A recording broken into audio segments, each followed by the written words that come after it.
नाम है अनु दहिया और मैं आपका स्वागत करती हूँ मेरे YouTube चैनल CS दीदी पर।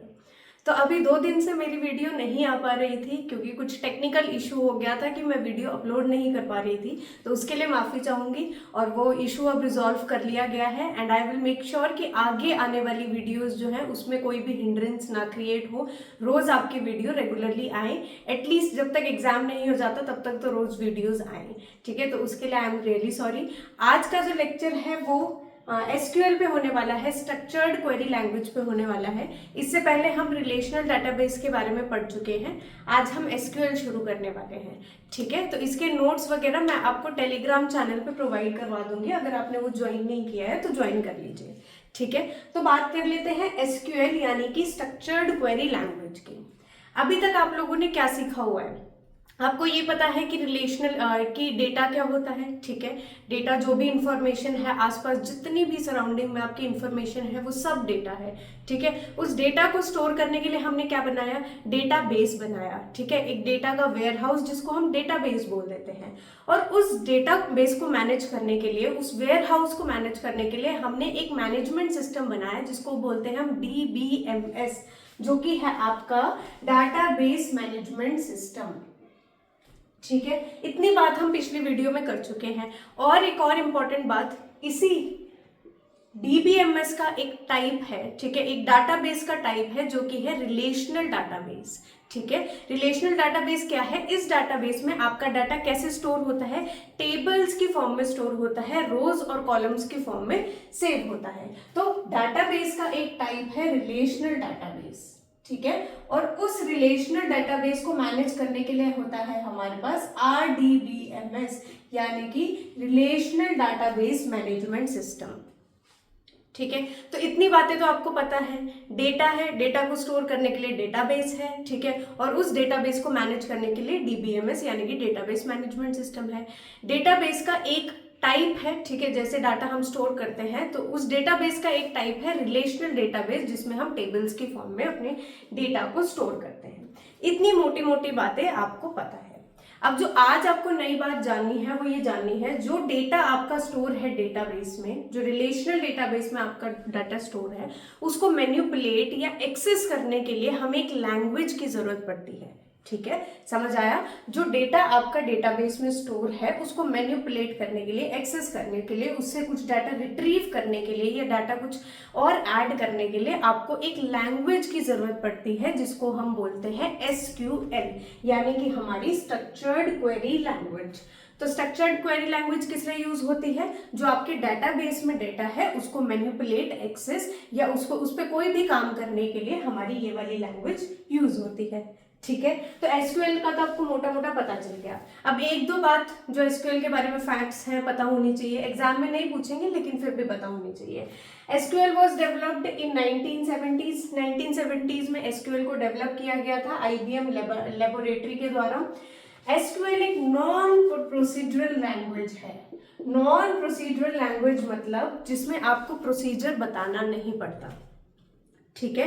जैसे जब आप पाइथन की प्रोग्रामिंग करते थे, इससे पहले हमने पाइथन कंप्लीट किया हुआ है, तो जब आप पाइथन की प्रोग्रामिंग करते थे और आपको कोई डाटा सर्च करना होता था तो आपको सर्च का बकायदा एक प्रोग्राम लिखना पड़ता था कि पहले फर्स्ट एलिमेंट को सर्च करो, फिर सेकेंड एलिमेंट को सर्च करो, फिर थर्ड एलिमेंट को सर्च करो। तो आपको अपने कंप्यूटर को ये बताना पड़ता था कि सर्च कैसे करना है, ठीक है। लेकिन SQL में ये सब आपको नहीं करना पड़ेगा।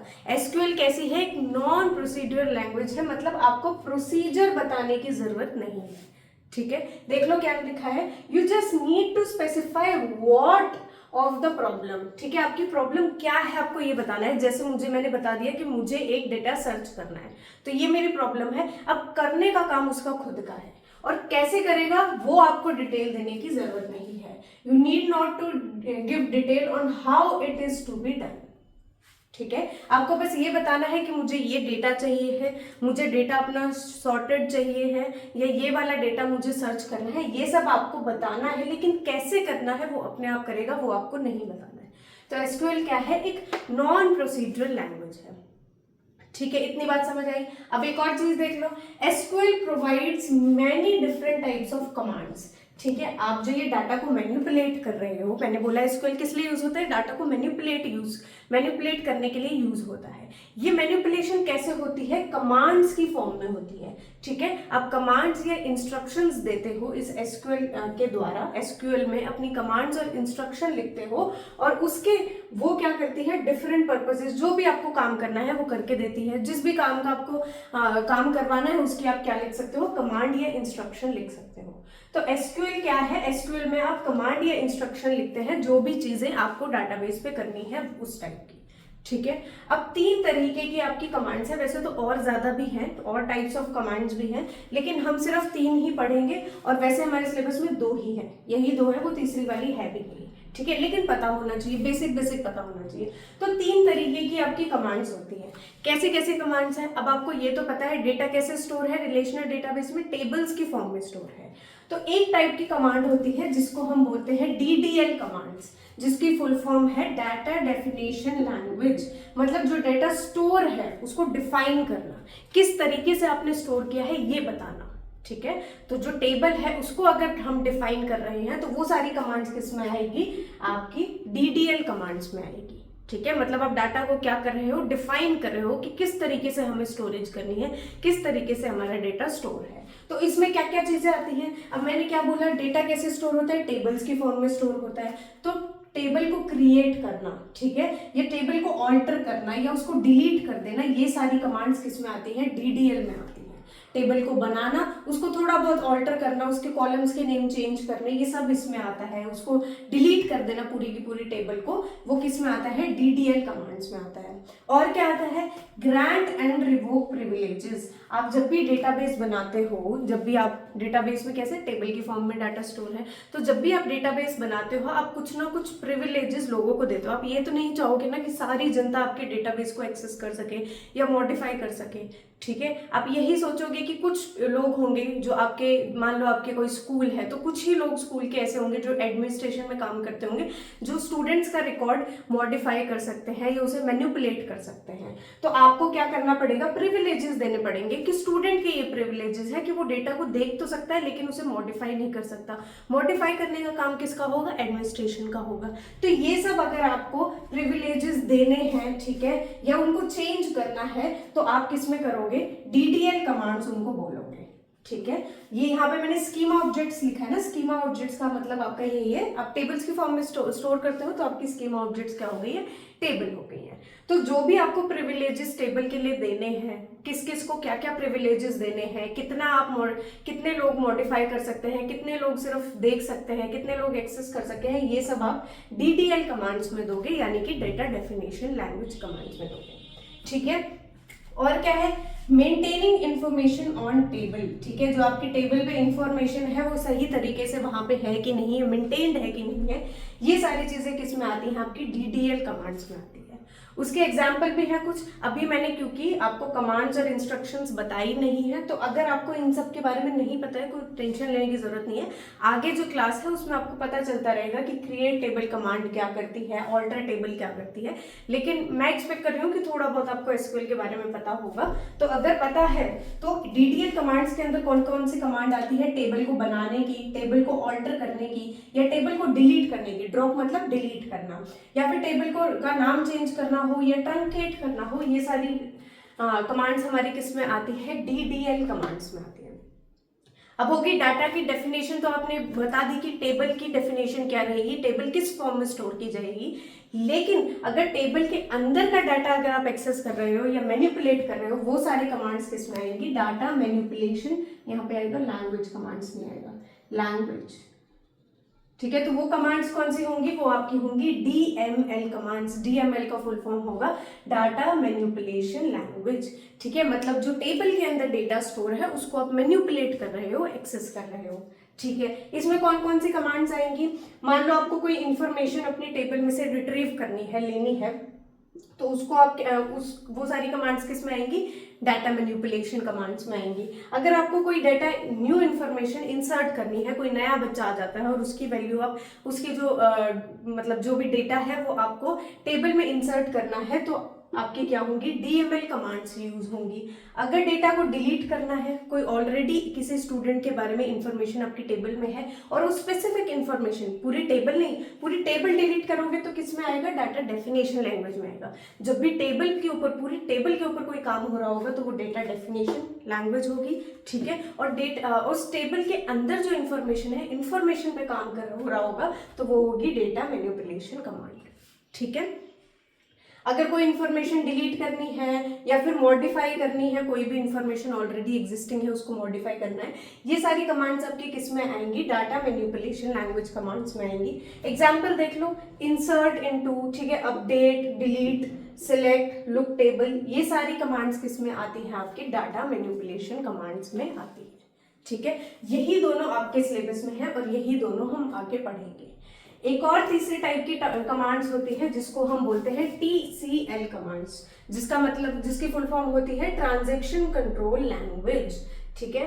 ट्रांजैक्शन कंट्रोल लैंग्वेज ये क्या करते हैं, अब जैसे आपने ट्रांजैक्शन बहुत जगह वर्ड सुना होगा, कहाँ कहाँ, जैसे अब गूगल पे से आप सारे लोग वो करते हो, पे करते हो, तो उसमें आता है ट्रांजैक्शन कंप्लीटेड। ट्रांजैक्शन का मतलब क्या होता है, जब पूरी एक यूनिट ऑफ वर्क कंप्लीट हो जाए, मतलब हमारी ट्रांजैक्शन कब कंप्लीट मानी जाती है, जब हमारे अकाउंट से वो पैसे कट जाएं और सामने वाले के अकाउंट में वो पैसे चले जाएं, तो यहाँ माना जाता है कि आपकी ट्रांजैक्शन कंप्लीट हो चुकी है, ठीक है। तो एक कंप्लीट यूनिट ऑफ वर्क को हम क्या बोलते हैं, ट्रांजैक्शन बोलते हैं। Transaction is one complete unit of work, ठीक है। एक पूरे काम को हम ट्रांजैक्शन बोल देते हैं। अब ऐसे ही अगर आपके पास डेटाबेस है और डेटा स्टोर है, तो जो ये आप डेटा राइट कर रहे हो, मतलब उसमें इंसर्ट कर रहे हो या डिलीट कर रहे हो, ये सारे भी आप काम ही कर रहे हो, ये सब भी क्या है, आपके पास ट्रांजैक्शंस है, ठीक है। तो इन ट्रांजैक्शंस को कंट्रोल करने के लिए कुछ कमांड्स होती हैं जो कि क्या होती है, जैसे कमिट हो गया। कमिट मतलब अगर आपकी पूरी ट्रांजैक्शन पूरी हो चुकी है, अच्छे से कंप्लीट हो चुकी है,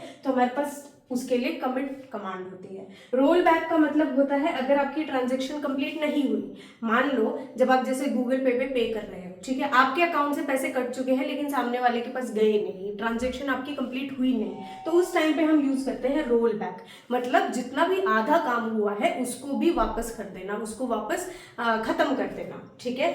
तो इसको हम बोलते हैं रोल बैक, मतलब आधा अधूरा कोई काम हुआ है तो उसको रोल बैक कर देना, उसको वापस खत्म कर देना, शुरू 0 पॉइंट पे आ जाना, तो उसको हम बोलते हैं रोल बैक, ठीक है। सेव पॉइंट, अगर कहीं बीच में ट्रांजैक्शन कहीं बीच में है, ठीक है, अटकी हुई है, तो उस पॉइंट को आप सेव कर लोगे कि यहाँ तक मेरी ट्रांजैक्शन कंप्लीट हो चुकी है, और अगर आपका सिस्टम कहीं खराब हो भी जाता है तो उसी सेव्ड पॉइंट से आपकी ट्रांजैक्शन दोबारा शुरू हो जाएगी। ऐसे ही होते हैं सेट ट्रांजैक्शन। तो ये TCL कमांड्स होती हैं आपकी ट्रांजैक्शन कंट्रोल कमांड। जो भी ट्रांजैक्शन आप डाटाबेस में कर रहे हो, जो भी काम कर रहे हो, वो सब क्या होते हैं, ट्रांजैक्शंस होती है, और उनको कंट्रोल करने के लिए कुछ कमांड्स होती हैं जिसको हम बोलते हैं TCL कमांड्स, ठीक है। इतना मुझे लगता है आपको समझ आया होगा। हमारे सिलेबस में अगर TCL कमांड्स आपको ज्यादा नहीं भी समझ आया तो टेंशन नहीं लेनी है, ठीक है। हमारे सिलेबस में सिर्फ 2 ही हैं, DTL और DML कमांड्स, इसको हम आगे देखेंगे। जो ये कमांड्स है नीचे वाली एग्जाम्पल में, ये भी अगर नहीं समझ आई है, नहीं पता है आपको ये कमांड्स क्या करती हैं, तो पूरा लेक्चर देख लो, आपको समझ आ जाएगा, ठीक है। तो चलिए आगे बढ़ते हैं। अब SQL की शुरुआत करने से पहले, इससे पहले कि हम कमांड्स लिखना शुरू कर दें या ये शुरू कर दें कि भाई SQL में क्या क्या चीज़ें होती हैं, क्या क्या एलिमेंट्स होते हैं, उससे पहले एक चीज़ क्लैरिफाई करनी ज़रूरी है कि SQL और MySQL के बीच में डिफरेंस क्या होता है। बच्चे इसमें बहुत ज़्यादा कंफ्यूज्ड रहते हैं। अगर SQL बोलो तो वो बोलते हैं कि मैम बुक में तो MySQL लिखा है, या MySQL बोलो तो कहीं कहीं SQL लिखा होता है। तो इन दोनों में डिफरेंस क्या है और SQL क्या है, MySQL क्या है, ये देख लीजिए। SQL is a standardized language used to manage data in relational database। जैसे मैंने आपको बताया SQL क्या है, आपका जो डाटा है रिलेशनल डेटाबेस में जो डेटा स्टोर है उसको मैनिपुलेट करने के लिए, उसको एक्सेस करने के लिए, उसको मैनेज करने के लिए यूज होती है। तो स्टैंडर्ड क्वेरी लैंग्वेज मतलब आपका SQL क्या है, एक लैंग्वेज है, ठीक है। आप जैसे पाइथन आपने एक लैंग्वेज देखी थी, ऐसे ही SQL कैसी लैंग्वेज है, जो आपका डेटाबेस में डेटा स्टोर है उसको एक्सेस या मैनिपुलेट करने के लिए ये लैंग्वेज यूज होती है। और MySQL क्या है, While MySQL is a popular open source database management system, मतलब आपका MySQL क्या है, एक डेटाबेस मैनेजमेंट सिस्टम है। मैंने आपको इससे पहले भी बताया है कि डेटाबेस में डेटा स्टोर होता है और उसको मैनेज करने के लिए एक सॉफ्टवेयर होता है जिसको हम बोलते हैं डेटाबेस मैनेजमेंट सिस्टम, ठीक है। और उसी सॉफ्टवेयर का एक टाइप है MySQL। तो MySQL क्या है, एक सॉफ्टवेयर है, ठीक है, एक सॉफ्टवेयर है जो डेटा को मैनेज करता है, एक मैनेजमेंट सिस्टम है और ये बहुत पॉपुलर है, ओपन सोर्स है, ठीक है, ये बात तो समझ आ गई। तो MySQL क्या है, एक डेटाबेस मैनेजमेंट सिस्टम है जो SQL को यूज करता है। कौन सी लैंग्वेज यूज करता है, SQL लैंग्वेज यूज करता है अपने डेटा को मैनेज करने के लिए, ठीक है। आई गेस इतनी बात समझ आई होगी, नहीं समझ आई एक बार दोबारा देख लो। ये है हमारे पास डेटाबेस, ठीक है, जहां पे हमारा डेटा स्टोर है। इसको मैनेज करने के लिए हम यूज करते हैं DBMS यानी कि डेटाबेस मैनेजमेंट सिस्टम, ठीक है। यही डेटाबेस मैनेजमेंट सिस्टम SQL आपका क्या है, MySQL क्या है, यही आपका जो डेटाबेस मैनेजमेंट सिस्टम है उसका एक टाइप है, वो ही MySQL ही एक डेटाबेस मैनेजमेंट सिस्टम है, ठीक है। तो ये क्या करते हैं, इस डेटा को मैनेज करते हैं, ठीक है। कैसे मैनेज करते हैं, वाया अ लैंग्वेज, क्योंकि आपको कमांड तो लिखनी है ना, इस सॉफ्टवेयर को, इस डेटाबेस को मैनेज करने के लिए कुछ ना कुछ कमांड लिखनी पड़ेगी, कुछ ना कुछ इसको इंस्ट्रक्शंस देने पड़ेंगे। वो इंस्ट्रक्शन आप कौन सी लैंग्वेज में देते हो, वो आप SQL लैंग्वेज में देते हो, ठीक है। तो आपका एक मीडियम है SQL लैंग्वेज एक मीडियम है डेटाबेस को मैनेज करने के लिए, और मैनेज कौन कर रहा है, एक सॉफ्टवेयर मैनेज कर रहा है जो कि है MySQL। अब मुझे लगता है कि आगे आने वाले टाइम में आपको कभी भी कोई भी कंफ्यूजन नहीं होगा MySQL और SQL के बीच में, ठीक है। एक बार दोबारा सुन लो, MySQL क्या है, एक रिलेशनल डेटाबेस मैनेजमेंट सिस्टम है, ठीक है। और SQL क्या है, एक लैंग्वेज है। इस SQL का यूज करके आपका जो सॉफ्टवेयर है MySQL वो डेटाबेस को मैनेज करता है, ठीक है। इतनी बात समझ आ गई, ठीक है। तो चलो अब SQL का शुभारंभ करते हैं, शुरुआत करते हैं। SQL की शुरुआत होती है क्योंकि ये कमांड लिखते हो आप, ये एक लैंग्वेज है, ठीक है, इसमें इंस्ट्रक्शंस लिखते हो, तो इस लैंग्वेज के कुछ ना कुछ एलिमेंट्स होंगे। जैसे जब हमने पाइथन पढ़ी थी तो हमने पढ़ा था कि पाइथन शुरू करने से पहले, मतलब प्रोग्रामिंग लिखना स्टार्ट करने से पहले हमने देखा था कि किस किस डाटा, कौन कौन सा डाटा टाइप हम यूज कर सकते हैं पाइथन में, ठीक है, क्या कीवर्ड्स होते हैं, आइडेंटिफायर्स क्या होते हैं, जो जो चीजें आपकी इंस्ट्रक्शंस में यूज हो सकती हैं, वो सारी चीजें क्या है पहले आप वो जानते हो, ठीक है। तो यहाँ पे भी SQL शुरू करने से पहले हम SQL के एलिमेंट्स जानेंगे, यानी कि आप कमांड्स और इंस्ट्रक्शन में जो भी वर्ड यूज करेंगे, जो भी वर्ड आएगा वो क्या है, उसका क्या पर्पस है, ये अभी आपको पता चलेगा, ठीक है। पहला एलिमेंट क्या है, लिटरल्स। अब जैसे ही मैंने लिटरल्स बोला, आप अपने दिमाग में एक बार पहले याद कर लो कि पाइथन में लिटरल्स क्या होते थे, ठीक है। वही सेम चीज है यहाँ पे, थोड़ा बहुत डिफरेंस है। देखो क्या है, लिटरल्स क्या होती है आपकी, they refers to a fixed data value, ठीक है। कोई भी जो डेटा है उसकी क्या वैल्यू है, ठीक है, मतलब क्या वैल्यू है, उसके अंदर कौन सी वैल्यू सेव्ड है, उसको हम कहते हैं लिटरल्स। डेटा वैल्यू में बी ऑफ कैरेक्टर टाइप और न्यूमेरिक टाइप। यहाँ पे जो आपका डेटा है वो दो ही टाइप का हो सकता है, या वो न्यूमेरिक टाइप का हो सकता है या फिर वो कैरेक्टर टाइप का हो सकता है। न्यूमेरिक मतलब जिसमें नंबर्स इन्वॉल्व हो, और कैरेक्टर तो आपको पता ही है जिसमें कैरेक्टर्स लिखे जाए। एग्जाम्पल देख लो, जैसे कि 22, 23, 24, 50, ये सारे क्या है आपके पास न्यूमेरिक टाइप के डेटा लिटरल्स हैं, ठीक है। ऐसे ही CS दीदी और मैंने स्ट्रिंग लिख दी है CS दीदी और इसको सिंगल कोट्स में इंक्लूड कर दिया है, तो ये मेरे पास क्या हो गया है, कैरेक्टर टाइप का लिटरल हो गया है, ठीक है। ऐसे ही अनूस लिखा है मैंने यहाँ पे। अब यहाँ पे ध्यान देने वाली बात ये है कि मैंने यहाँ पे बैकस्लैश का यूज किया है, ठीक है, क्योंकि आगे मैं क्या देना चाहती हूँ, एटोस्ट्रॉपी देना चाहती हूँ, ठीक है, ये कॉमा लगाना चाहती हूँ, और इस कोट का मतलब ये जो कॉमा है, एटोस्ट्रॉपी है, ठीक है, इसका ऑलरेडी आपकी लैंग्वेज में कुछ मतलब है, ये कोट शुरू करने के और एंड करने के काम आता है।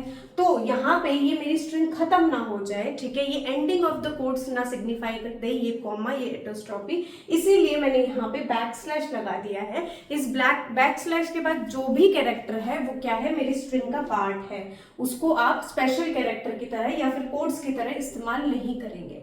तो ये वाला कॉमा क्या हो गया, जैसे ही बैक स्लैश लगा लैंग्वेज को पता चल गया कि ये बैक स्लैश के बाद जो भी कैरेक्टर है वो स्ट्रिंग का पार्ट है, और इसीलिए जब भी आप एपोस्ट्रोफी, ठीक है, या कोट्स जब इस्तेमाल करेंगे अपनी स्ट्रिंग में तो क्या लगाएंगे, पहले बैक स्लैश लगाएंगे, ठीक है, ताकि ये आइडेंटिफाई किया जा सके, सेम पाइथन में होता था, ताकि ये आइडेंटिफाई किया जा सके कि उसके बाद वाला कैरेक्टर आपका स्ट्रिंग का पार्ट है, कोई उसका स्पेशल मीनिंग नहीं है, ठीक है।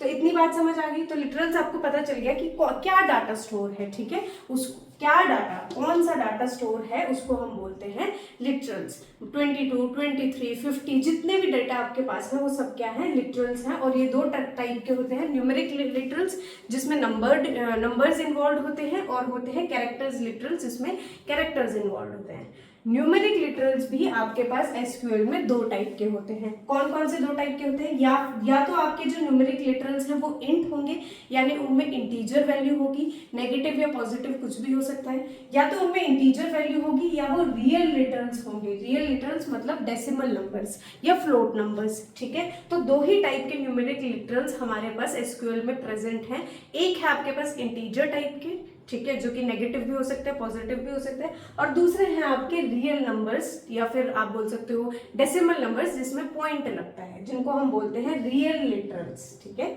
जिसमें फ्लोट या डेसिमल वैल्यूज आती है, पॉइंट आता है जिसमें। ये भी आपके पास साइंड अनसाइंड दोनों टाइप के हो सकते हैं। इतनी बात समझ आई। अब जैसे लिटरल्स पाइथन में आपने पढ़ा हुआ है लिटरल्स, उसके बाद आप क्या पढ़ते थे, डाटा टाइप पढ़ते थे, ठीक है। ऐसे ही यहाँ पे लिटरल्स तो हैं, लेकिन इसके बाद डेटा किस टाइप का है, यहाँ हमने देखा लिटरल्स में कि डेटा क्या है, और डाटा टाइप में हमें पता चला कि जो आपके पास डेटा है वो किस टाइप का है। और ये पता होना क्यों जरूरी है, क्योंकि जो भी ऑपरेशंस आप उस डेटा पे यूज करोगे, मान लो कोई ऑपरेटर आप अपने डेटा पे यूज कर रहे हो, तो वो कैसे बिहेव करेगा, वो डेटा किस तरीके से बिहेव करेगा, उसकी क्या प्रॉपर्टीज रहेंगी, ये उसके डेटा टाइप पे डिपेंड करता है, ठीक है। जैसे कि आप स्ट्रिंग में जब एडिशन ऑपरेटर यूज करते हो तो वो स्ट्रिंग क्या होती है, कंकैटिनेट होती है।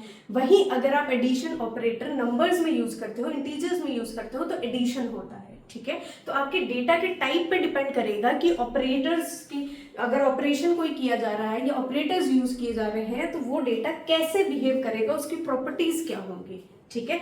तो क्या डाटा सेव है वो हमारे लिटरल्स बताते हैं, और किस तरह का डाटा है वो हमारे क्या बताते हैं, डेटा टाइप बताते हैं। टाइप से ही पता चल रहा होगा, ठीक है, किस टाइप का। अब देख लो डेटा टाइप्स क्या होते हैं, ये सब चीजें आपको पता है, पाइथन में भी पढ़ी हुई है। अगर नहीं है पता है आपको, कोई भी कंफ्यूजन है, तो मेरी पाइथन वाली पूरी प्लेलिस्ट है EMRS के अंडर, वो देख लेना, पहले वाले लेक्चर्स में आपको मिल जाएगा। Data types are means to identify the type of data, ठीक है, कैसा डेटा है वो आइडेंटिफाई करता है, and associated operations on it, ठीक है। और ऑपरेशंस में आपका डेटा टाइप किस तरीके से बिहेव करेगा, क्या प्रॉपर्टीज शो करेगा, वो हमें कौन बताता है, उसका डेटा टाइप बताता है, ठीक है। तो कितने टाइप का डेटा टाइप प्रेजेंट है एसक्यूएल में, जो आपका डेटा है वो कैसा कैसा हो सकता है, कौन कौन सा हो सकता है, 3 तरह का हो सकता है। या तो आपका डेटा न्यूमेरिक टाइप का होता है जिसमें नंबर्स इन्वॉल्व होते हैं, नंबर्स होते हैं, या आपका data date and time type का हो सकता है, ठीक है। ये हम अभी पढ़ेंगे क्या होता है। जो आपका डेट और टाइम है वो एक फॉर्मेट में लिखा जाता है एसक्यूएल में, ठीक है, तो उसका भी एक डेटा टाइप है लिखने का, और उसकी जो वो प्रॉपर्टीज एग्जिबिट करता है वो सारी भी डिफरेंट है। तो ये भी एक डेटा एंड टाइम एक क्या होता है, डेटा टाइप होता है आपकी एसक्यूएल में। ऐसे ही स्ट्रिंग टाइप होता है, ठीक है। तो 3 ही डेटा टाइप्स हैं आपके एसक्यूएल में, एक न्यूमेरिक जिसमें नंबर्स इन्वॉल्व है, एक है डेट एंड टाइम जिसमें आप डेट एंड टाइम लिखने का फॉर्मेट आपको पता चलेगा और उसकी क्या प्रॉपर्टीज होंगी वो पता चलेगा, और तीसरा है आपका स्ट्रिंग टाइप का डेटा, ठीक है। सबसे पहले हम बात करेंगे न्यूमेरिक टाइप के डेटा के बारे में, ठीक है। और न्यूमेरिक टाइप के डेटा के अंदर बहुत सारे आपके डेटा टाइप्स हैं, डिफरेंट। जैसे मैंने आपको बताया था ना, जब आप पाइथन में डेटा टाइप पढ़ रहे थे, कि एक नंबर्स का डेटा टाइप होता है, एक सीक्वेंस का डेटा टाइप होता है, और उस सीक्वेंस में भी different types of data types हमारे पास मौजूद हैं। ऐसे ही नंबर्स डेटा टाइप के अंदर भी मल्टीपल कैटेगरीज हैं। वो मल्टीपल कैटेगरीज क्या है देख लो। पहली कैटेगरी है आपकी इंट, ठीक है। इसको आप स्मॉल में भी लिख सकते हो, कैपिटल में भी लिख सकते हो, कोई दिक्कत नहीं है एसक्यूएल में, ठीक है। तो इंट टाइप का डेटा है, जैसे नाम से ही पता चल रहा है कि इंट है तो इंटीजर नंबर स्टोर करेगा, लेकिन थोड़ा सा डिफरेंट है। ये क्या इंटीजर जो आपका इंट डेटा टाइप है वो क्या करता है, नॉर्मल साइज के साइंड या अनसाइंड इंटीजर्स को स्टोर करता है। ठीक है, अब आप बोलोगे नॉर्मल साइज क्या है मैम, जब आप आगे वाले डेटा टाइप्स पढ़ोगे ना, आगे वाले type of numeric data types पढ़ोगे तो आपको रियलाइज होगा हर छोटे नंबर के लिए हमने, हर छोटे इंट के लिए हमने एक अलग डेटा टाइप बना रखा है, बड़े इंट के लिए हमने अलग डेटा टाइप बना रखा है। तो इसीलिए जो ये इंट है ये किस लिए यूज होता है, नॉर्मल साइज इंटीजर्स के लिए यूज होता है। अब नॉर्मल साइज में साइज क्या आता है, देखो यहाँ पे एक नंबर लिखा है, ठीक है, कि आपके जो इंट की वैल्यू है वो यहाँ से यहाँ तक हो सकती है। अब इसको याद करने मत बैठ जाना, कोई एग्जाम में नहीं पूछेगा कि क्या रेंज होती है इंट की एसक्यूएल में, कोई नहीं पूछेगा। आपको थोड़ा बहुत आइडिया होना चाहिए इसलिए मैंने लिख दिया है, ठीक है, इंफॉर्मेशन के लिए लिख दिया है, लेकिन याद करने की जरूरत है नहीं। ठीक है, तो माइनस जो भी यहाँ पे डेटा लिखा है उस रेंज, इन दोनों रेंज में आपका इंट जो है वो इंट नंबर होना चाहिए। ठीक है, अगर आप साइंड अनसाइंड नहीं बताते हो, ठीक है, सारे पॉजिटिव नंबर्स को आप लेते हो तो आपकी रेंज कहाँ से कहाँ तक हो सकती है, 0 से इस नंबर तक हो सकती है, 42949 जो भी लिखा है। ठीक है, और आपकी जो आपने नंबर लिया है, इंट नंबर लिया है, आप नंबर जब भी लोगे, मान लो मैंने ए वेरिएबल को लिया है और वो मेरा क्या है, इंट टाइप का है, तो मैं उसके आगे लिखूंगी कि भाई ये इंट टाइप का है। ठीक है, और अगर मैंने इन टाइप लिखा है तो उसकी विड्थ मतलब उसके अंदर जो डिजिट्स है वो कितनी हो सकती है, सिर्फ 11 डिजिट्स हो सकती है मैक्सिमम, उससे कम आप कितनी भी ले सकते हो। ठीक है, तो आपके पास जो इंट डेटा टाइप है वो क्या होता है, वो साइंड और अनसाइंड नॉर्मल इंटीजर्स को स्टोर करता है। उसकी रेंज यहाँ से यहाँ तक होती है, अगर नेगेटिव टू पॉजिटिव देखो, अगर सिर्फ पॉजिटिव नंबर्स देखो तो 0 से यहाँ तक हो सकती है, और उसकी जो विड्थ है यानी कि कितने डिजिट्स आप अपने इंटीजर को दे सकते हो वो मैक्सिमम 11 है। ठीक है, तो ये है आपका इंट डेटा टाइप जो कि न्यूमेरिक डेटा टाइप के अंदर आता है। अब दूसरा देख लो, दूसरा है टाइनी इंट। ये हमने किसके लिए बनाया, छोटे इंटीजर्स की वैल्यू स्टोर करने के लिए बनाया है, यानी कि स्मॉल साइंड या अनसाइंड इंटीजर्स के लिए हमने टाइनी इंट बना दिया। इसीलिए यहाँ पे मैंने नॉर्मल साइज लिखा था इंट में। ठीक है, क्योंकि हर साइज ऑफ इंट के लिए हमने अलग अलग कैटेगरीज बना दी है, अलग अलग डेटा टाइप्स बना दी है। ठीक है, तो नॉर्मल साइज के लिए हो गया इंट, और छोटे साइज के लिए, बिल्कुल छोटे साइज के लिए हो गया है टाइनी इंट, जिसमें आप कौन सी वैल्यूज स्टोर कर सकते हो, -128 से 127 वैल्यूज तक स्टोर कर सकते हो। और ये 0, अगर आप साइंड अनसाइंड नहीं लेते हो, सिर्फ पॉजिटिव नंबर्स लेते हो, तो ये हो सकता है 0 से 255 तक। ठीक है, और इसकी विड्थ क्या होगी, इस नंबर की, जो आप टाइनी इंट अगर कोई आप वेरिएबल ले रहे हो, कोई इंटीजर ले रहे हो, तो उसकी विड्थ, उसके अंदर सिर्फ 4 डिजिट्स पॉसिबल है, मैक्सिमम 4 डिजिट्स हो सकती है, वो नंबर उससे छोटा होना चाहिए, 4 डिजिट से ज्यादा उसके अंदर डिजिट्स नहीं हो सकते। ठीक है, अब आगे और तरह के न्यूमेरिक डाटा टाइप्स देख लेते हैं। अब आपके दिमाग में कहीं ना कहीं एक क्वेश्चन आ रहा होगा कि हम ये डाटा टाइप्स पढ़ क्यों रहे हैं। ठीक है, पाइथन में तो समझ आ रहा था कि कोई वेरिएबल अगर हम इनिशियलाइज करते हैं, उसके अंदर कोई वैल्यू डालते हैं, तो हमें पता होनी चाहिए कि वो वैल्यू किस टाइप की है। ठीक है, क्योंकि आगे उस वेरिएबल को आप एक्सेस करते हो, मैनिपुलेट करते हो। ऐसे ही डाटाबेस में आपके पास क्या स्टोर है, डेटा स्टोर है। तो मतलब आपके पास डेटाबेस में क्या है, डेटा स्टोर है in forms of rows and columns, यानी कि टेबल्स के फॉर्म में स्टोर है। तो इन कॉलम्स में कोई ना कोई वैल्यूज आती होगी, इन रोज में कोई ना कोई वैल्यूज आती होगी। वो वैल्यू किस टाइप की आएगी, मान लो आपके पास डाटाबेस में एक टेबल है, ठीक है, और हर एक टेबल कुछ ना कुछ कॉलम होगा, हर टेबल में कोई ना कोई वैल्यू होगी, हर सेल में कोई ना कोई वैल्यू होगी। वो वैल्यू किस टाइप की होगी, मान लो अगर मुझे बच्चों के रोल नंबर स्टोर करने हैं तो मैं इंटीजर टाइप की वैल्यू लूंगी, इंटीजर डाटा टाइप लूंगी। ठीक है, तो अब समझ आया हम डाटा टाइप क्यों पढ़ रहे हैं, क्योंकि हम टेबल्स में भी क्या स्टोर कर रहे हैं, डेटा स्टोर कर रहे हैं, और उन टेबल्स में किस टाइप का हमें डेटा स्टोर करना है ये हमें पता होना चाहिए। तो अगर मैं किसी स्टूडेंट का रिकॉर्ड अपने डेटाबेस में डालना चाहती हूँ, स्टूडेंट्स का रिकॉर्ड डालना चाहती हूँ, तो मैं रोल नंबर किस टाइप का लूंगी, इंटीजर टाइप का लूंगी, फ्लोट टाइप का रोल नंबर तो नहीं लूंगी ना। ऐसे ही नेम में कैरेक्टर टाइप का लूंगी, कैरेक्टर डाटा टाइप मेरे नेम का होगा, वो स्ट्रिंग डाटा टाइप का होगा, मैं नंबर्स में तो नेम नहीं लूंगी। तो इसीलिए जो हम डेटा स्टोर कर रहे हैं, डेटा स्टोर करते टाइम भी हमें डेटा टाइप का ध्यान रखना है, किस टाइप का डाटा किस कॉलम में किस रो में स्टोर करना है ये हमें पता होना चाहिए। इसीलिए हम डेटा टाइप पढ़ रहे हैं। ठीक है, कि एसक्यूएल के पास कितने तरह के डेटा टाइप है, कितने तरह का डेटा लिखना हमारे लिए पॉसिबल है, इसीलिए हम डेटा टाइप पढ़ रहे हैं। अब मेरे को लगता है समझ आ गया होगा, अगर थोड़ी बहुत कंफ्यूजन होगी भी तो अभी तक हम पढ़ चुके हैं कि न्यूमेरिक में अगर हमें नंबर स्टोर करने हैं तो उसके पास तो नंबर स्टोर करने के लिए हमारे पास इंट और टाइनी इंट अभी तक हम पढ़ चुके हैं। दो तरह के डाटा टाइप हैं, और भी तरह के हैं, देख लो क्या है। एक स्मॉल इंट है, ठीक है, बहुत छोटे नंबर्स के लिए तो हमने टाइनी इंट बना दिया। अब मीडियम साइज के इंटीजर, साइंड और अनसाइंड इंटीजर्स के लिए हमने क्या बनाया, स्मॉल इंट बना दिया।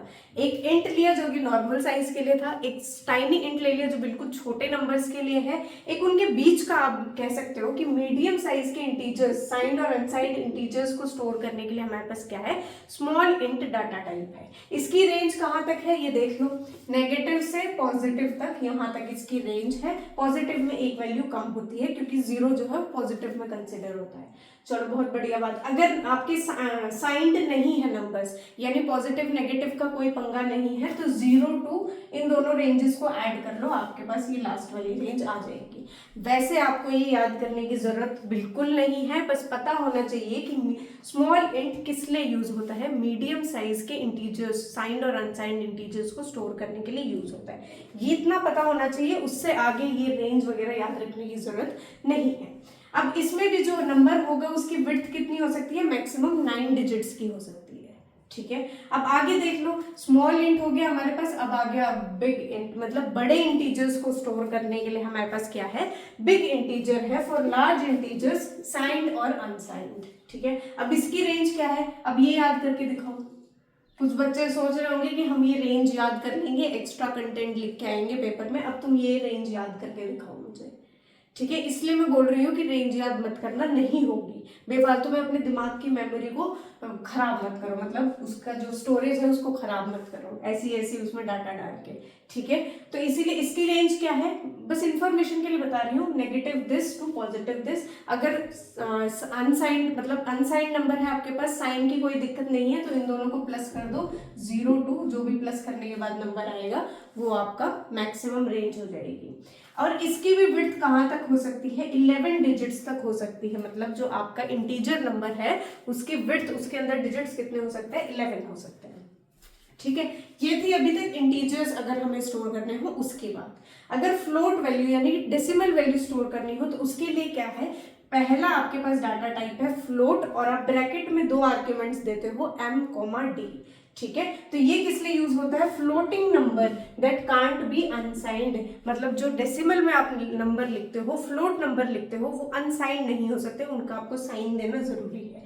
तो फ्लोट में, फ्लोट md में आप क्या स्टोर करते हो, फ्लोट या डेसिमल नंबर स्टोर करते हो। अब आप बोलोगे कि मैम m और d क्या है, देख लो क्या है। m आपका टोटल लेंथ बताता है, मतलब जो आपका डेसिमल नंबर है उसकी टोटल लेंथ कितनी होगी, कितनी डिजिट्स होंगी, इंक्लूडिंग डेसिमल, मतलब पॉइंट के बाद जो डिजिट्स है उनको भी इंक्लूड करना है। तो जो टोटल लेंथ है वो कौन बताएगा, m बताएगा। और d क्या बताएगा, नंबर ऑफ डेसिमल्स, मतलब पॉइंट के बाद कितने डिजिट्स है वो कौन बताएगा, आपका d बताएगा। एग्जाम्पल देख लो यहाँ पे, मान लो मैंने एक डेसिमल नंबर लिया है 4372.465, ये मेरा डेसिमल नंबर है। तो अगर मैं m बोलूं, m यहाँ पे कितना है, टोटल नंबर ऑफ डिजिट्स बता दो, ठीक है। 4 यहाँ पे, 3 यहाँ पे, तो आपके पास कितने हो गए, 7 हो गए, ठीक है। तो m की वैल्यू क्या हो गई है, 7 हो गई है, और d की वैल्यू क्या हो जाएगी, 3 हो जाएगी, यानी कि पॉइंट के बाद कितने डिजिट्स है ये आपको d बताएगा, और टोटल कितने डिजिट है ये आपको कौन बताएगा, m बताएगा। अब मेरे ख्याल से समझ आ गया होगा कि m और d क्या है आपके पास, ठीक है। बाय डिफॉल्ट m और d की वैल्यू क्या है, 10 और 2, ठीक है। अगर आपने आर्ग्यूमेंट्स नहीं दिए हैं, आपने नहीं बताया है कि टोटल नंबर ऑफ डिजिट्स मेरे जो फ्लोट नंबर है या डेसिमल नंबर है उसमें कितने होंगे, या आपने डेसिमल के बाद कितने नंबर होने चाहिए ये नहीं बताया है, तो डिफॉल्ट वैल्यू है 10 and 2, मतलब टोटल नंबर ऑफ डिजिट्स कितने हो सकते हैं, 10 हो सकते हैं, और डेसिमल के बाद जो डिजिट्स है वो कितने हो सकते हैं, 2 हो सकते हैं, ये इनकी डिफॉल्ट वैल्यू है, ठीक है। Decimal precision can go up to 24 places, मतलब पॉइंट के बाद आप कितनी प्रिसाइजली अपने नंबर को स्टोर करना चाहते हो, ये कहाँ तक मैक्सिमम हो सकता है, 24 डिजिट्स या 24 प्लेसेस आप पॉइंट के आगे लिख सकते हो, प्रिसीजन दे सकते हो, ठीक है। ये तो बात हो गई फ्लोट की। अब एक और होता है हमारे पास डाटा टाइप जिसको हम बोलते हैं डबल, ठीक है, और इसका एक और नाम है रियल। या तो इसको डबल लिख देते हैं या कभी कभार रियल भी लिख देते हैं। इसके भी दो आर्ग्यूमेंट्स हैं M and D. M and D same वही काम करते हैं जो पिछले वाले में कर रहे थे, ठीक है। ये भी क्या स्टोर करेगा, आपका फ्लोटिंग पॉइंट नंबर स्टोर करेगा जो कि अनसाइंड होगा, मतलब आपको साइन देना जरूर, जो कि अनसाइंड नहीं हो सकता, आई एम सॉरी, जो कि अनसाइंड नहीं हो सकता, मतलब आपको साइन देना पड़ेगा, पॉजिटिव या नेगेटिव क्या है वो नंबर बताना पड़ेगा। डबल किस लिए यूज होता है, बड़े डेसिमल नंबर्स के लिए यूज होता है। तो आप इसमें डेसिमल प्रिसीजन कहाँ तक दे सकते हैं, पॉइंट के बाद कितने नंबर्स दे सकते हैं, 43 प्लेसेस तक दे सकते हैं, 43 डिजिट्स आप दे सकते हैं। इसमें एम और डी की जो डिफॉल्ट वैल्यू है वो कितनी है, एम की है 16 और डी की है 4, मतलब टोटल नंबर ऑफ लेंथ जो आपके नंबर की हो सकती है वो है 16 डिजिट्स, और डी आपके आगे की पॉइंट मतलब डेसिमल के बाद कितने हो सकते हैं वो है 4। ये डिफॉल्ट वैल्यू है, ठीक है। ये मत बोलना कि मैम 4 ही हो सकते हैं, क्या 16 ही हो सकते हैं, नहीं, इससे ज्यादा भी हो सकते हैं। देखो ना यहाँ पे 53 प्लेसेस लिखा हुआ है, ठीक है। तो डेसिमल के बाद आप 53 डिजिट्स तक लिख सकते हो, 53 प्रिसीजन तक दे सकते हो। तो ये आपकी डिफॉल्ट वैल्यू है, अगर मैंने गलत बोल दिया हो तो सॉरी, ठीक है। तो आपकी डिफॉल्ट वैल्यू क्या है, एम जो है आपका 16 हो सकता है, डी आपका 4 हो सकता है। चलो भाई आगे बढ़ते हैं। एक और डाटा टाइप है डेसिमल नंबर्स के लिए ही, जिसको हम बोल देते हैं डेसिमल, या फिर इसका दूसरा नाम है न्यूमेरिक। तो आप न्यूमेरिक भी लिख सकते हो, ऐसे ही आप डबल को रियल भी लिख सकते हो। तो कहीं रियल लिखा है तो ये नहीं सोचना कि ये डाटा टाइप तो बताया नहीं है, ठीक है, वो डबल्स के ही इक्विवेलेंट है। ऐसे ही डेसिमल का दूसरा नाम ही न्यूमेरिक है। ये क्या करता है, ये भी फ्लोटिंग पॉइंट नंबर ही स्टोर करेगा जो कि अनसाइंड नहीं होना चाहिए, मतलब आप डेसिमल नंबर अगर कोई भी आप एसक्यूएल में स्टोर करना चाहते हैं तो वो हमेशा क्या रहेगा, साइंड रहेगा, ठीक है। इसमें क्या डिफरेंस है, आप बोलोगे मैम फ्लोट तो आपने दे ही रखा था, फ्लोट लिखना, डेसिमल लिखना, बड़े डेसिमल के लिए डबल था, छोटे डेसिमल के लिए फ्लोट था। ये क्यों डिफरेंट है कि यहाँ पे एम और डी की कोई डिफॉल्ट वैल्यूज नहीं है, ठीक है। तो आपको हमेशा एम और डी बताना पड़ेगा, डिफाइन करना पड़ेगा कि आप कितने नंबर ऑफ डिजिट्स, यानी कि एम कितने नंबर ऑफ डिजिट्स अपने नंबर में चाहते हैं, डेसिमल नंबर में चाहते हैं, और पॉइंट के बाद कितने डिजिट्स चाहते हैं, यानी कि डी। ये दोनों आपको डिफाइन करने पड़ेंगे, बताने पड़ेंगे, कोई डिफॉल्ट वैल्यू इसकी नहीं है, ठीक है। तो ये आपके न्यूमेरिक डाटा टाइप खत्म होते हैं। इतने ही न्यूमेरिक डाटा टाइप हैं आपके एसक्यूएल में जो कि नंबर्स को इन्वॉल्व रखते हैं। अब एक और टाइप का डाटा टाइप मैंने बताया था जो कि होते हैं date and time data type. जब हमें डेट और टाइम स्टोर करना है तो हम किस तरह का डाटा टाइप यूज करते हैं, इस तरह का, ठीक है। इसमें भी हमारे पास कुछ टाइप है, वो देख लो।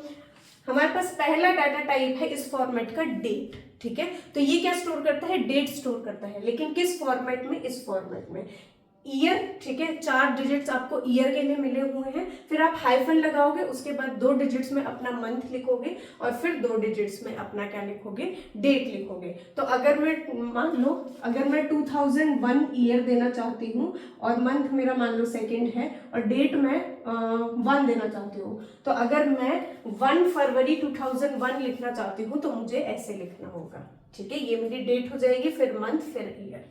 तो यही फॉर्मेट है आपका डेट डाटा टाइप का। अब दूसरा डाटा टाइप है डेट टाइम। जैसे नाम से ही पता चल रहा है ये डेट भी बताएगा, टाइम भी बताएगा। तो डेट और टाइम का कॉम्बिनेशन होता है। इसमें कैसे लिखा जाता है, डेट का फॉर्मेट तो वही रहता है जो पहले था, और टाइम का फॉर्मेट हो जाता है आपका 2 डिजिट्स में आपको आर देने होते हैं, फिर आप कॉलन सिंबल लगाते हो, उसके बाद आपको मंथ्स देने होते हैं 2 डिजिट्स में, सॉरी मिनट्स देने होते हैं 2 डिजिट्स में, और लास्ट में आपको 2 डिजिट में सेकंड देने होते हैं, ठीक है। और बीच में आपका क्या लगता है, कॉलन लगता है, ठीक है। तो ये फॉर्मेट हो जाएगा आपका टाइम बताने का, आर, फिर मिनट्स, और फिर आपके सेकंड्स, ठीक है। ऐसे ही तीसरा डाटा टाइप है टाइम स्टैम्प। टाइम स्टैम्प कैसे डिफरेंट है, इसमें भी डेट और टाइम का कॉम्बिनेशन होता है, लेकिन फॉर्मेट अलग हो जाता है। यहाँ पे हाइफन्स आपके हट जाते हैं, जो ईयर और मंथ और डेट के बीच में हाइफन्स हैं, और जो कॉलन है आर और मिनट्स के बीच में, सेकंड्स के बीच में, वो हट जाएंगे। अब क्या फॉर्मेट होगा, आप 4 डिजिट में अपना ईयर लिखोगे, 2 डिजिट में मंथ, 2 डिजिट में डेट, और 2 डिजिट में अपने आवर्स लिखोगे, फिर 2 डिजिट में मिनट, और 2 डिजिट में आप सेकेंड लिखोगे, ठीक है। बीच में कोई भी कॉलन और हाइफन नहीं रहेगा। तो ऐसा कोई फॉर्मेट अगर आप यूज करना चाहते हो तो आप time stamp data type use करोगे, ठीक है। अब चौथा डाटा टाइप होता है टाइम का, जो कि नॉर्मल जो फॉर्मेट हमने पहले भी पढ़ रखा है, इस फॉर्मेट में अपने टाइम को स्टोर करता है। आर, फिर कॉलन, फिर मिनट, फिर कॉलन, फिर सेकंड, और इनके क्या क्या होंगे, 2-2 डिजिट्स ही आप यूज कर सकते हैं। ठीक है। फिर पांचवा आपका डेटा टाइप है ईयर, और आप आर्ग्यूमेंट देते हो एम। ये क्या बताता है आपको, ईयर बताता है, अपनी डेट की ईयर बताता है, जो कि 2 या 4 डिजिट्स में स्टोर हो सकता है। ठीक है। फॉर्मेट आपका क्या रहेगा, या तो वाई वाई रहेगा या फिर 4 वाई रहेंगे, मतलब या तो आपको 2 डिजिट्स में ईयर बता सकते हो या 4 डिजिट्स में ईयर बता सकते हो। बाय डिफॉल्ट आपकी एम की वैल्यू क्या रहेगी, 4 रहेगी। अगर एम की वैल्यू 2 है तो मतलब आप 2 डिजिट्स में अपने ईयर को बता रहे हो, और 4 है तो मतलब आप 4 डिजिट्स में अपने ईयर को बता रहे हो। ऐसे जैसे मैंने ईयर लिखा है, वैसे ही एक और डाटा टाइप होता है मंथ भी। ठीक है, आप मंथ भी बता सकते हो।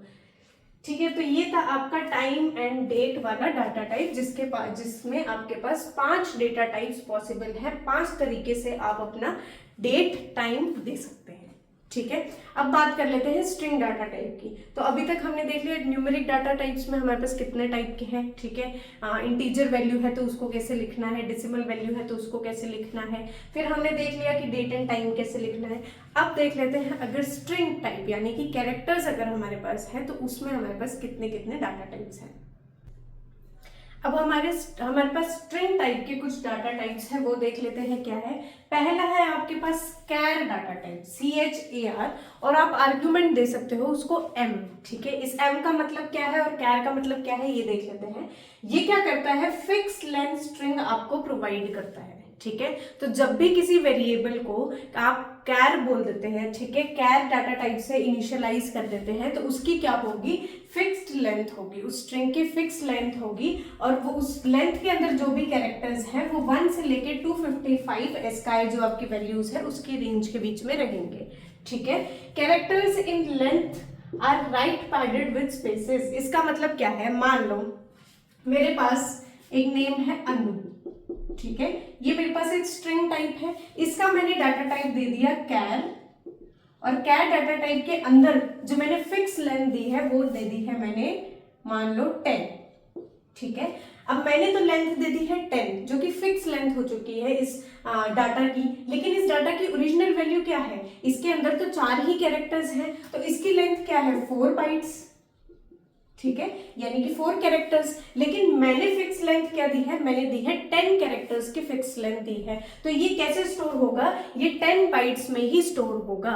ठीक है, 10 बाइट्स में स्टोर होगा, तो शुरू के जो 4 बाइट्स है वो तो मेरी स्ट्रिंग कंज्यूम कर लेगी, और जो बाद के जो आपके पास बाइट्स बच जाएंगी, जो मेमोरी बच जाएगी, उसमें क्या आ जाएगा, आपके पास स्पेसेस आ जाएंगे। तो मतलब अगर आपका जो स्ट्रिंग है, आपकी जो वैल्यू है वो फिक्स लेंथ से कम है, तो आपके राइट हैंड साइड में क्या रहेंगे, स्पेसेस रहेंगे, ब्लैंक स्पेसेस पैड हो जाएंगे, मतलब ऐड हो जाएंगे। ठीक है, इतनी बात समझ आई। तो जब भी आप कोई डाटा टाइप कैर से इनिशियलाइज करते हैं, कैर डाटा टाइप देते हैं उसका, और जो फिक्स्ड वैल्यू है अगर वो ज्यादा है तो आपके राइट हैंड साइड में पहले तो वैल्यू ऐड होगी आपके मेमोरी में, और उसके बाद जो बची हुई स्पेस है उसमें क्या आएंगे, आपके पास स्पेसेस आएंगे। ठीक है, इतनी बात समझ आ गई। और जो डिफॉल्ट वैल्यू होती है m की, वो क्या होती है, 1 बाइट होती है। ठीक है, 1 बाइट यहाँ पे लिख दो। तो जो फिक्स लेंथ है, अगर आप कोई लेंथ नहीं देते तो आपके जो डाटा है उसकी फिक्स लेंथ क्या हो जाएगी, 1 बाइट हो जाएगी। ठीक है, इतना समझ आ गया। अब आप बोलोगे कि इसमें तो बहुत ज्यादा स्पेस वेस्ट होगा, क्योंकि कई सारी स्ट्रिंग आपकी क्या, कई सारी वैल्यूज आपकी फिक्स वैल्यू से कम होंगी। ठीक है, तो स्पेस वेस्ट होगा। हाँ, स्पेस वेस्ट होगा, तो उसके लिए, वो स्पेस वेस्ट ना हो उसके लिए हम यूज कर सकते हैं var कैर, यानी कि वेरिएबल लेंथ का कैरेक्टर। इसमें भी हम m जो है वो आर्ग्यूमेंट दे सकते हैं। ये क्या करता है, वेरिएबल लेंथ की स्ट्रिंग जो है वो इनिशियलाइज करता है। ठीक है, तो आपका जो डेटा है उसकी मेमोरी कितनी होगी, वेरिएबल लेंथ की होगी। इसका मतलब जो भी आप डेटा देंगे, आपकी जो स्ट्रिंग है उसकी लेंथ क्या बन जाएगी, वही डेटा, वही कैरेक्टर्स जितने आपकी स्ट्रिंग में प्रेजेंट है, आपकी वैल्यू में प्रेजेंट है। ये भी क्या होगा, इसकी स्काई वैल्यूज जो कैरेक्टर्स हैं उनकी स्काई वैल्यू भी 1 से लेके 255 तक रहेगी। और यहाँ पे कोई डिफॉल्ट वैल्यू नहीं होती m की, क्योंकि क्यों नहीं होती, क्योंकि ऑलरेडी मैं बोल रही हूँ कि लेंथ क्या है, वेरिएबल है, मतलब जो भी आप वैल्यू देंगे उसके अकॉर्डिंग आपकी लेंथ बनेगी। तो यहाँ पे m देने का कोई मतलब था भी नहीं, तो हर बार आपको m डिफाइन करना पड़ेगा। m क्या होती है, मैक्सिमम लेंथ होती है। मान लो मैंने यहाँ पे दोबारा अनु लिखा है, ठीक है, और मैंने वैरकैट लगाया, वैरकैट डाटा टाइप, और मैंने यहाँ पे m की वैल्यू क्या दी, 20 दी। m की वैल्यू 20 देने का मतलब है, मतलब जो भी मेरा डाटा है वो 20 बाइट से ज्यादा में स्टोर नहीं होगा। अगर मैं 20 बाइट से ज्यादा देती हूँ, मतलब इस m वैल्यू से ज्यादा देती हूँ, तो क्या हो जाएगा, मेरे पास एरर रिटर्न हो जाएगा, ठीक है। तो मेरी जो मैक्सिमम लिमिट है वो क्या होगी, वो 20 बाइट्स होगी, यानी कि m होगी, जो कि हम स्पेसिफाई कर सकते हैं। बट कैसे स्टोर होगा ये मेमोरी में, ये मेमोरी में 4 बाइट्स ही लेगा, ठीक है। तो स्टोरेज क्या रहेगी, इसकी 4 बाइट्स ही रहेंगी, जितने नंबर ऑफ कैरेक्टर्स है उतनी ही बाइट्स में ये स्टोर होगा। लेकिन मैक्सिमम कहां तक जा सकता है, 20 बाइट्स तक जा सकता है, ठीक है। तो ये क्या करता है, वेरिएबल लेंथ की स्ट्रिंग बना करके आपको देता है, जो भी आपका डाटा होगा उसके अकॉर्डिंग आपकी लेंथ वेरिएबल की उस डाटा टाइप की हो जाएगी, ठीक है। आगे देख लो, ये तो कैर था, ये वैरकैर हो गया। कैर में आपको पता है फिक्स लेंथ थी, तो मेमोरी लॉस हो रहा था, तो हमने वैरकैर बना दिया। अब देखो एक और डाटा टाइप है जिसको बोलते हैं BLOB, या फिर टेक्स्ट बोल सकते हैं।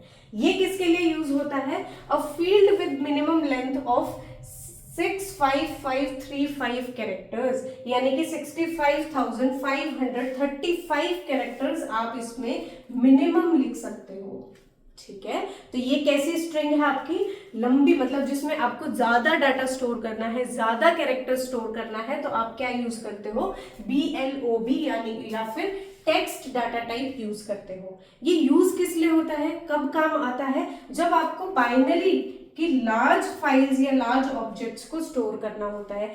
BLOBS की फुल फॉर्म ही होती है बाइनरी लार्ज ऑब्जेक्ट्स, ठीक है। क्यों, क्योंकि जब भी आप कोई इमेज या फिर कोई ऐसी वीडियो आप स्टोर करते हो, ठीक है, अपने डाटाबेस में स्टोर करना चाहते हो, तो वो कैसे स्टोर होती है, बाइनरी डिजिट्स की फॉर्म में स्टोर होती है, यानी कि 0 और 1 की फॉर्म में स्टोर होती है। और उनका जो होता है ना, वो लार्ज बाइनरी सीक्वेंस बन जाती है, एक इमेज की एक लार्ज बाइनरी सीक्वेंस बन जाती है। उसको स्टोर करने के लिए, large amount of binary data को स्टोर करने के लिए, जैसे इमेजेस स्टोर करने के लिए हम क्या यूज करते हैं, BLOB, यानी कि टेक्स्ट डाटा टाइप यूज करते हैं, ठीक है। तो अगर कोई आपके डाटाबेस में इमेज है या वीडियो है, वो कैसे बाइनरीज की फॉर्म में, बाइनरी नंबर्स की फॉर्म में स्टोर होगी, 0-1 के सीक्वेंस में स्टोर होगी, और उसके लिए जो हमें स्ट्रिंग यूज करनी होगी वो स्ट्रिंग डाटा टाइप है BLOB या फिर टेक्स्ट, ठीक है। अब चौथा देख लो, एक और डाटा टाइप होता है स्ट्रिंग के लिए, जिसको हम बोलते हैं enum। स्ट्रिंग टाइप को स्टोर करने के लिए एक enum करके भी डाटा टाइप है। ये किस लिए होता है, and numeration is a fancy term for list. जब आपको कोई लिस्ट में से वैल्यू लेनी होती है अपने डाटा की, मान लो एक डाटा टाइप है मेरा, मान लो मुझे कोई क्लब देना है किसी स्टूडेंट को, ठीक है, वो किस टाइप की एक्टिविटी फ्री टाइम में करना चाहता है वो देना है। लेकिन मैं चाहती हूँ कि जो वैल्यू वो ले, जो भी क्लब वो करे, मतलब क्लब जो भी ज्वाइन करे, वो कैसा होना चाहिए, वो मेरे स्कूल में एग्जिस्ट करना चाहिए। मान लो मेरे स्कूल में 5 ही टाइप के क्लब हैं, एक म्यूजिक हो गया, एक आपका स्पोर्ट्स हो गया, एक मान लो आपका पेंटिंग हो गया, ठीक है, एक डांस हो गया। 4 टाइप के आपके पास क्लब है स्कूल में। इन्हीं 4 टाइप के क्लब्स में से मैं चाहती हूँ कि हर एक स्टूडेंट एक एक वैल्यू ले। तो जब मुझे एक रेंज देनी होती है वैल्यूज की, जब मैं चाहती हूँ कि इसी रेंज में से मेरी जो वैल्यूज है वो आए, तो मैं क्या यूज करती हूँ, enum यूज कर सकती हूँ। enum क्या होता है, एक लिस्ट की फॉर्म में आपकी वैल्यूज को लिखता है, और उन वैल्यूज में से कोई भी वैल्यू आप ले सकते हो, ठीक है। Numeration is a fancy term, किसके लिए यूज की जाती है, लिस्ट के लिए यूज की जाती है। When defining enum you are creating a list of items, एक लिस्ट ऑफ आइटम्स आप क्रिएट कर सकते हो, for which value must be selected, जिसके अंदर से आपकी वैल्यू सिलेक्ट की जानी चाहिए। और अगर आप इनमें से कोई भी वैल्यू सिलेक्ट नहीं करते हो, तो क्या वैल्यू आ जाएगी, नल वैल्यू आ जाएगी। मतलब आप कोई भी वैल्यू उसमें नहीं रखना चाहते, उस डाटा में नहीं रखना चाहते, तो नल इनिशियलाइज हो जाएगा। अब यहाँ पे देख लो, जैसे मैंने enum डाटा टाइप लिया और बाद में क्या किया, एक लिस्ट बना ली है, ठीक है, ABC लिस्ट बना दी है, उसके अंदर 3 वैल्यूज दी हैं, तो मैं इन 3 वैल्यूज में से कोई भी वैल्यू अपने डाटा में डाल सकती हूँ। इनसे अलग अगर डालना चाहूंगी तो वो वैल्यू क्या हो जाएगी, नल हो जाएगी। ठीक है, तो एक लिस्ट में से अगर आपको वैल्यू सिलेक्ट करनी हो, एक रेंज में से वैल्यू सिलेक्ट करनी हो, रेंज भी नहीं, एक लिस्ट ऑप्शंस में से वैल्यू सिलेक्ट करनी हो, तो हम यूज करते हैं enum। ठीक है, तो जब आपके पास फिक्स ऑप्शंस है तो आप क्या यूज करोगे, enum यूज करोगे।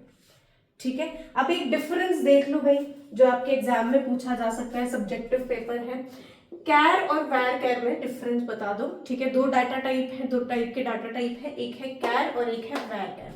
इनके अंदर आप एक एक आर्ग्यूमेंट दे सकते हो, जिसको मैंने यहाँ पे n लिखा हुआ है, वैसे यहाँ पे m है। ठीक है, m टाइप का डाटा मतलब आर्ग्यूमेंट दे सकते हो। ये आपका क्या बताता है कि कितनी आपकी स्ट्रिंग की लिमिट रहेगी। ठीक है, यहाँ पे क्या होता है, कैर में फिक्स लेंथ फील्ड्स होती हैं, मतलब हर डाटा के लिए fixed amount of memory save की जाती है, फिक्स्ड अमाउंट ऑफ मेमोरी में वो स्टोर होता है, तो क्या होता है, फिक्स लेंथ होती है इस फील्ड की। और यहाँ पे वैर कैर में क्या होता है, वेरिएबल लेंथ होती है।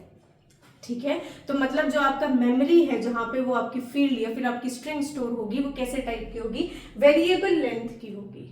ठीक है, अगला डिफरेंस देख लो, some space is always wasted. जैसे मैंने पहले बात की थी कि कैर जो आपका डाटा टाइप है, इसमें कोई ना कोई स्पेस हमेशा वेस्ट होगी, क्योंकि आप स्ट्रिंग जो है, जो भी अपना डाटा दोगे, वो हो सकता है वो आपकी लिमिट से, जो आपने n वैल्यू दिया है, उससे कम हो, और अगर कम होगा तो राइट हैंड साइड में क्या होंगे, आपके स्पेसेस ऐड हो जाएंगे, स्पेसेस पैड हो जाएंगे, और वो स्पेसेस क्या होंगे, आपकी मेमोरी तो वो वेस्टेज है। ठीक है, आप मेमोरी में स्पेस स्टोर कर रहे हो, तो आपकी मेमोरी क्या हो रही है, वेस्ट हो रही है।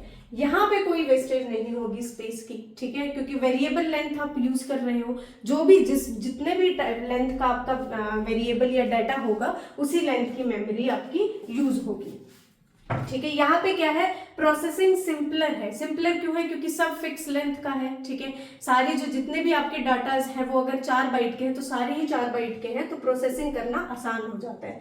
यहाँ पे क्योंकि वेरिएबल लेंथ है, कोई डाटा आपका 3 बाइट का है, कोई 2 का है, कोई 8 का है, तो प्रोसेसिंग क्या हो जाएगी, डिफिकल्ट हो जाएगी। ठीक है, अगला डिफरेंस देख लो, ensure all value stored in that column have n bytes. क्योंकि यहाँ पे फिक्स लेंथ होगी हर एक वैल्यू की, तो कॉलम में जितनी भी वैल्यूज होंगी, जिस भी कॉलम पे आप ये वाला डाटा टाइप लगाते हो, कैर डाटा टाइप लगाते हो, उस कॉलम के अंदर जितनी भी स्ट्रिंग होंगी, जितना भी डाटा होगा, वो फिक्स लेंथ का होगा। फिक्स लेंथ जो कि होगी n बाइट्स।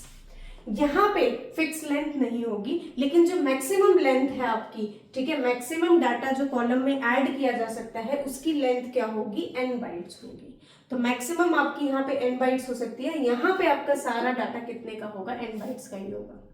ठीक है, अब फिफ्थ डिफरेंस देख लो, if value is shorter than blanks are added. जैसा मैंने पहले ही बताया कि अगर आपका जो डेटा है वो आपकी फिक्स लेंथ से छोटा है, तो क्या हो जाएगा, व्हाइट स्पेसेस या ब्लैंक स्पेसेस ऐड हो जाएंगे। यहाँ पे ऐसे कोई ब्लैंक स्पेसेस ऐड नहीं होते। तो ये आपके 5 डिफरेंस है कैर और वैर कैर डाटा टाइप के बीच में। ठीक है, तो चलिए आगे बढ़ते हैं। हम बात कर रहे थे एसक्यूएल के एलिमेंट्स के बारे में, कि एसक्यूएल क्वेरीज लिखते टाइम, एसक्यूएल कमांड्स लिखते टाइम आपको किन किन चीज़ों की ज़रूरत पड़ सकती है, क्या क्या एलिमेंट्स हो सकते हैं। उसमें हमने पहले पढ़ा कि लिटरल्स क्या होते हैं, फिर हमने पढ़ा कि डाटा टाइप्स क्या होते हैं। अब हमें देखना है कि नल वैल्यूज क्या होती हैं, क्योंकि जब आप कमांड लिखोगे एसक्यूएल में, जब इंस्ट्रक्शंस लिखोगे, तो आपके पास ये नल वैल्यू का कॉन्सेप्ट आ सकता है, तो ये आपको पता होना चाहिए।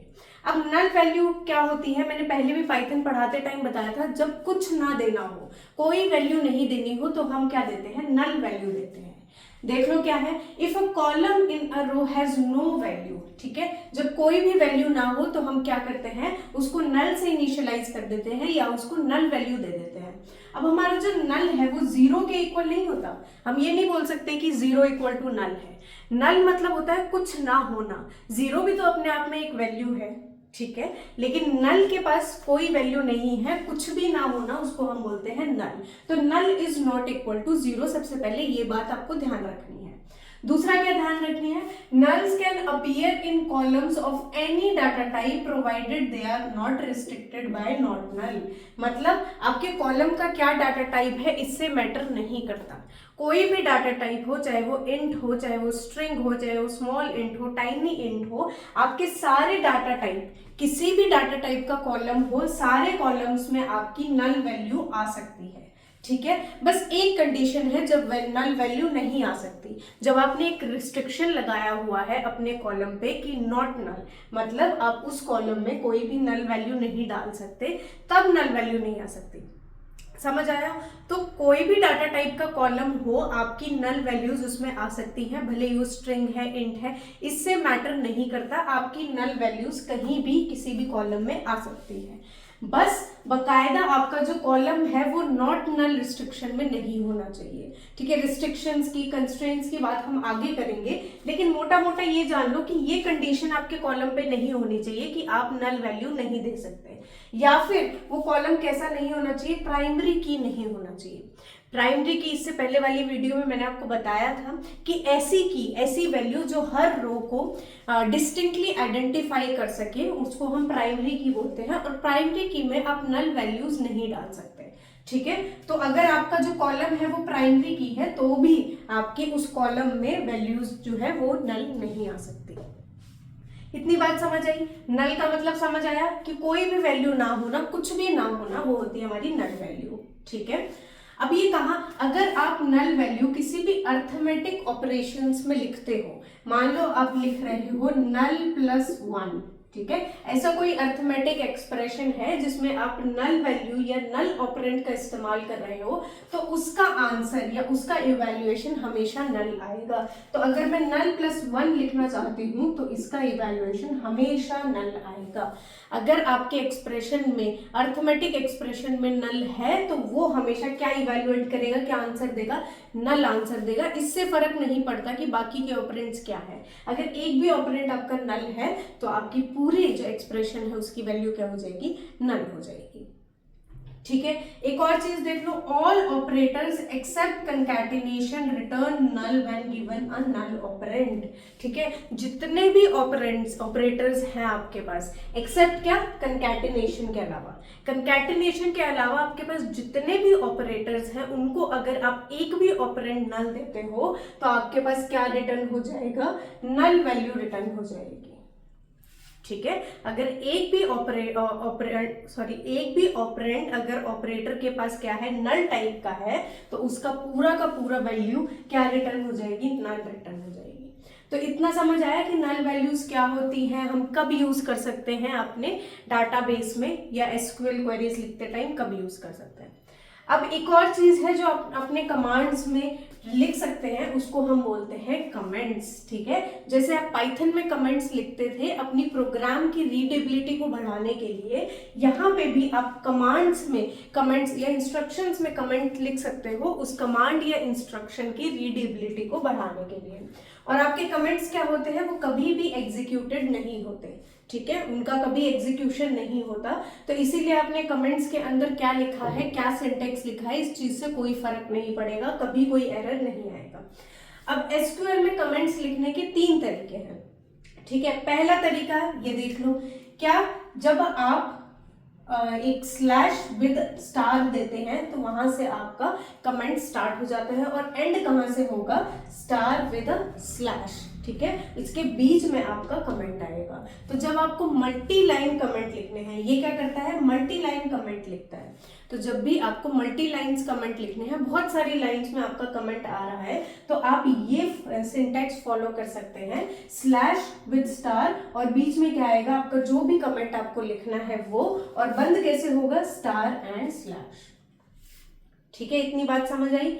इसमें और क्या, एक और चीज आपको ध्यान रखनी है, वो ये ध्यान रखनी है कि इसमें ऐसा कोई कॉन्सेप्ट नहीं है, जैसे मैंने स्लैश और स्टार लगाए, यहाँ से मेरा कमेंट शुरू हो गया, तो अपने कमेंट और इस सिंबल के बीच में आपको कोई स्पेसिंग देने की जरूरत नहीं है। मतलब जैसे ही आपने स्लैश और स्टार्ट लगाया, बिना स्पेस के आप अपना कमेंट लिखना शुरू कर सकते हैं। जैसे यहाँ पे देख लो, मान लो मेरे को कमेंट लिखना है CS दीदी, तो मैं ऐसे शुरुआत करूंगी स्लैश विद स्टार, ठीक है, और अंदर लिखूंगी CS दीदी विथ नो स्पेस, ठीक है। यहाँ पे मुझे कोई स्पेस देने की जरूरत नहीं है, ना स्टार्टिंग में ना एंडिंग में, और जब मुझे बंद करना है तो स्टार और विद स्लैश ऐसे मैं बंद कर सकती हूँ, ठीक है। तो ऐसे आप अपने मल्टी लाइन कमेंट्स लिख सकते हैं। इसमें देख लो क्या लिखा है, opening and terminating character need not to be separated from text by space. मतलब ये जो कैरेक्टर्स है, ये जो सिंटैक्स है, इसको आपको अपने कमेंट से सेपरेट करने की जरूरत नहीं है, बीच में कोई स्पेसिंग देने की जरूरत नहीं है, ठीक है। या फिर लाइन ब्रेक, कोई स्पेस या लाइन ब्रेक देने की आपको कोई जरूरत नहीं है, ठीक है। ये तो हो गया जब आपको मल्टी लाइन कमेंट्स लिखने हैं। अब सिंगल लाइन कमेंट्स लिखने हैं तो उसके दो तरीके हैं। पहला तरीका क्या है, आप 2 हाइफन लगाइए, ठीक है, और फॉलोड बाय स्पेस, एक स्पेस दीजिए और उसके बाद आप अपना सिंगल लाइन का कमेंट लिख सकते हैं। तो यही CS दीदी अगर मुझे सिंगल लाइन कमेंट के फॉर्म में लिखना है या इस फॉर्म में लिखना है तो मैं दूंगी 2 हाइफन और फिर एक स्पेस दूंगी, स्पेस के लिए मैंने अंडरस्कोर लगाया है, ठीक है, और फिर मैं लिखूंगी CS दीदी। और मेरा ये कमेंट कब खत्म होगा, जैसे ही मैं नेक्स्ट लाइन में आ जाऊंगी मेरा कमेंट क्या हो जाएगा, तब खत्म हो जाएगा। लाइन ब्रेक होते ही मेरा कमेंट खत्म हो जाएगा। Text can't be extended to new line, इसका मतलब जो आपका ये कमेंट है, इस तरीके से जो आप कमेंट देते हो हाइफन लगा के विद स्पेसिंग, ये आपका क्या होता है, सिंगल लाइन कमेंट होता है, ये नेक्स्ट लाइन में कंटिन्यू नहीं हो सकता।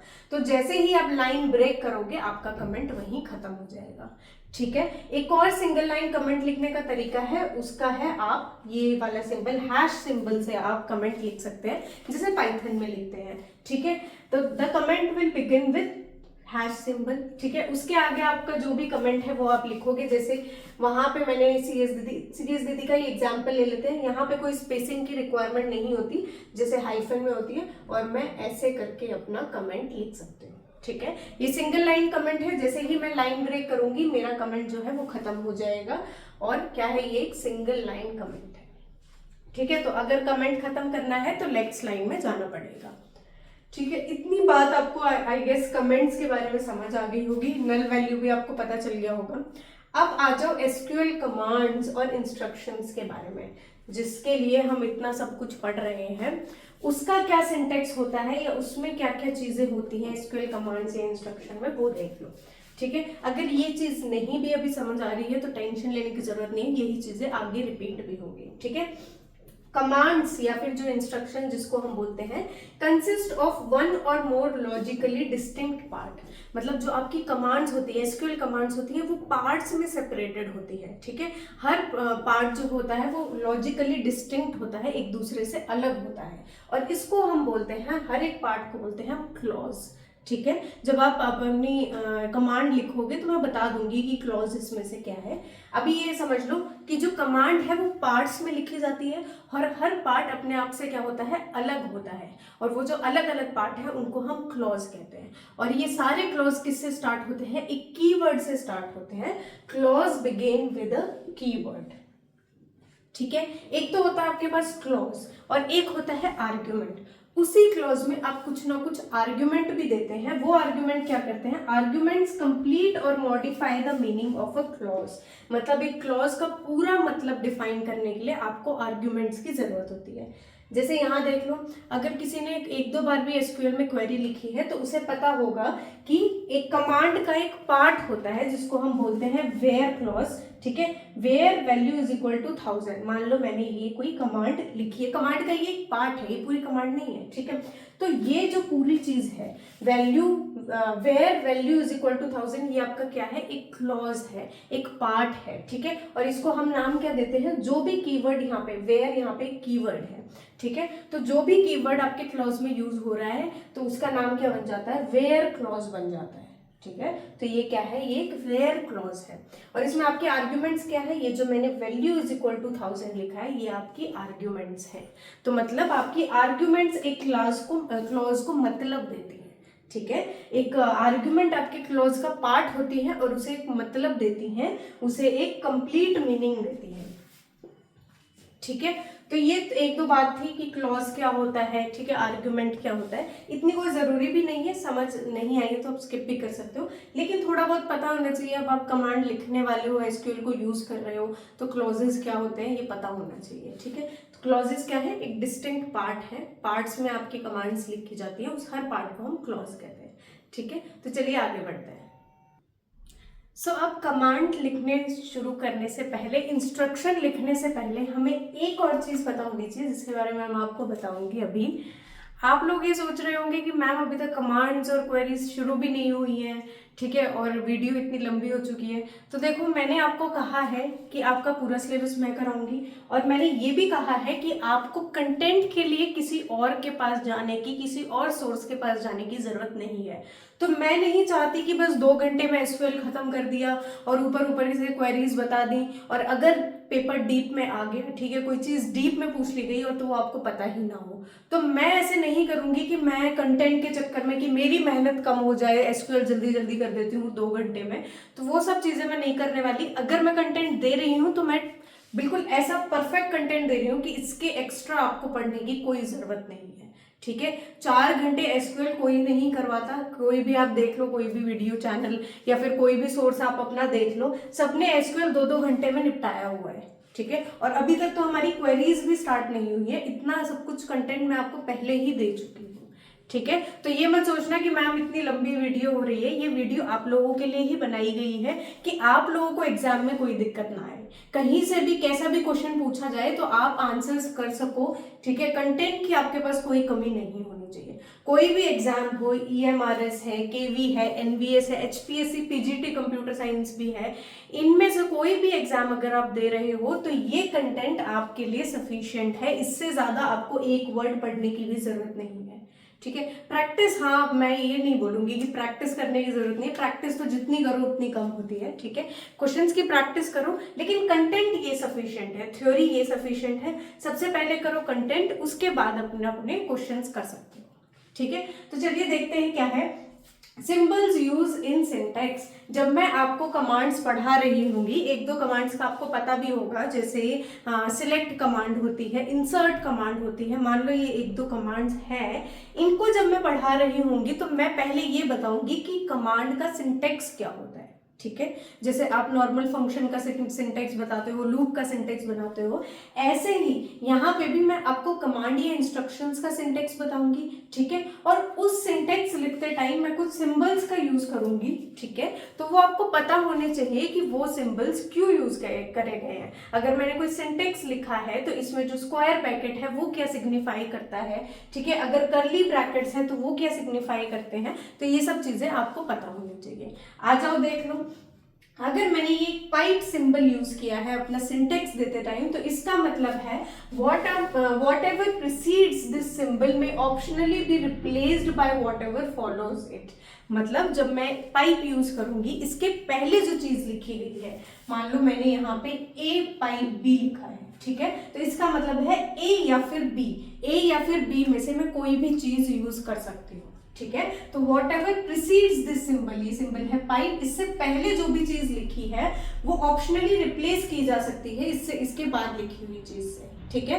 तो मतलब ये आप ए या बी दोनों में से कोई भी चीज यूज कर सकते हो अपने सिंटेक्स में, ठीक है, अपनी कमांड में।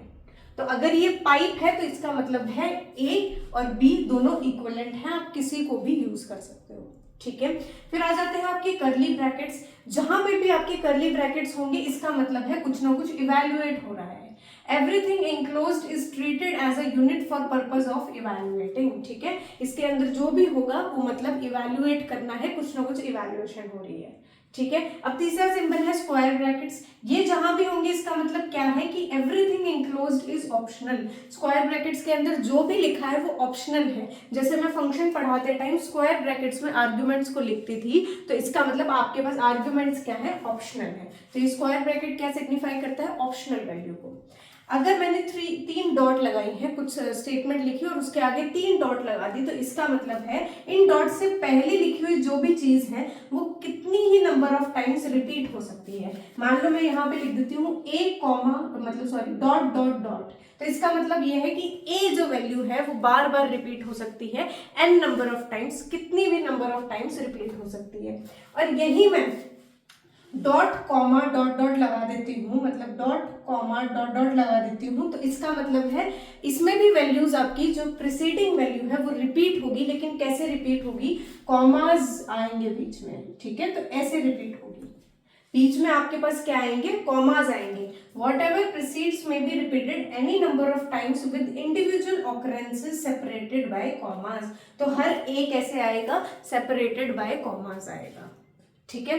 अब ये 6 सिंबल है, ठीक है, एंगल ब्रैकेट्स, इनका मतलब क्या होता है, SQL and other special terms, इसके बीच में आप कुछ ना कुछ एसक्यूएल की या फिर कोई एक स्पेशल टर्म लिखते हैं, जब आप इसको यूज करोगे तो आपको ज्यादा पता चलेगा कि क्या लिखना है, ठीक है। एग्जाम्पल देख लो, यही है, ज्यादा दूर है नहीं, तो यहाँ पे आपको समझ आएगा।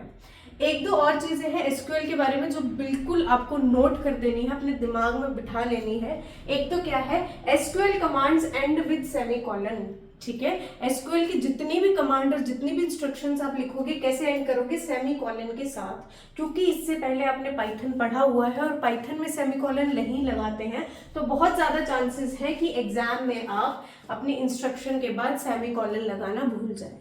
तो आप एग्जामिनर को एक ऑप्शन दे रहे हो आपका आधा या 1 नंबर काटने का, तो प्लीज ये सेमीकोलन मत भूलना जब भी आप कोई भी एसक्यूएल की क्वेरी इंस्ट्रक्शन कमांड लिखते हैं, ठीक है। आगे आ जाओ, commands are not case sensitive, SQL की कमांड्स क्या होती है, केस सेंसिटिव नहीं होती। तो अगर मैं कैप्स में वेयर लिख रही हूँ, अपर केस में वेयर लिख रही हूँ, तो और लोअर केस में वेयर लिख रही हूँ, तो वो दोनों क्या है, इक्विवेलेंट है, ठीक है। तो कमांड्स आप स्मॉल लेटर्स में भी लिख सकते हो, कैपिटल लेटर्स में भी लिख सकते हो, कोई दिक्कत नहीं है, ठीक है। बट यहाँ पे एक बट है, लिटरल्स जो है, जो स्ट्रिंग लिटरल्स आपके पास है, यानी कि टेक्स्ट लिटरल्स हैं जो कि कोटेशन के अंदर बंद है, वो क्या होती है, वो केस सेंसिटिव होती है। तो अगर मैं यहाँ पे अन्नू लिख रही हूँ सिंगल कोट्स में और अन्नू लिख रही हूँ स्मॉल कोट्स में, सॉरी स्मॉल लेटर्स में, कोटेशन में अन्नू और अन्नू लिख रही हूँ, तो ये दोनों क्या होंगे, डिफरेंटली ट्रीट किए जाएंगे। तो कोटेशन के अंदर जो भी लिटरल्स होंगे, वैल्यूज होंगे, वो डिफरेंटली ट्रीट होंगे,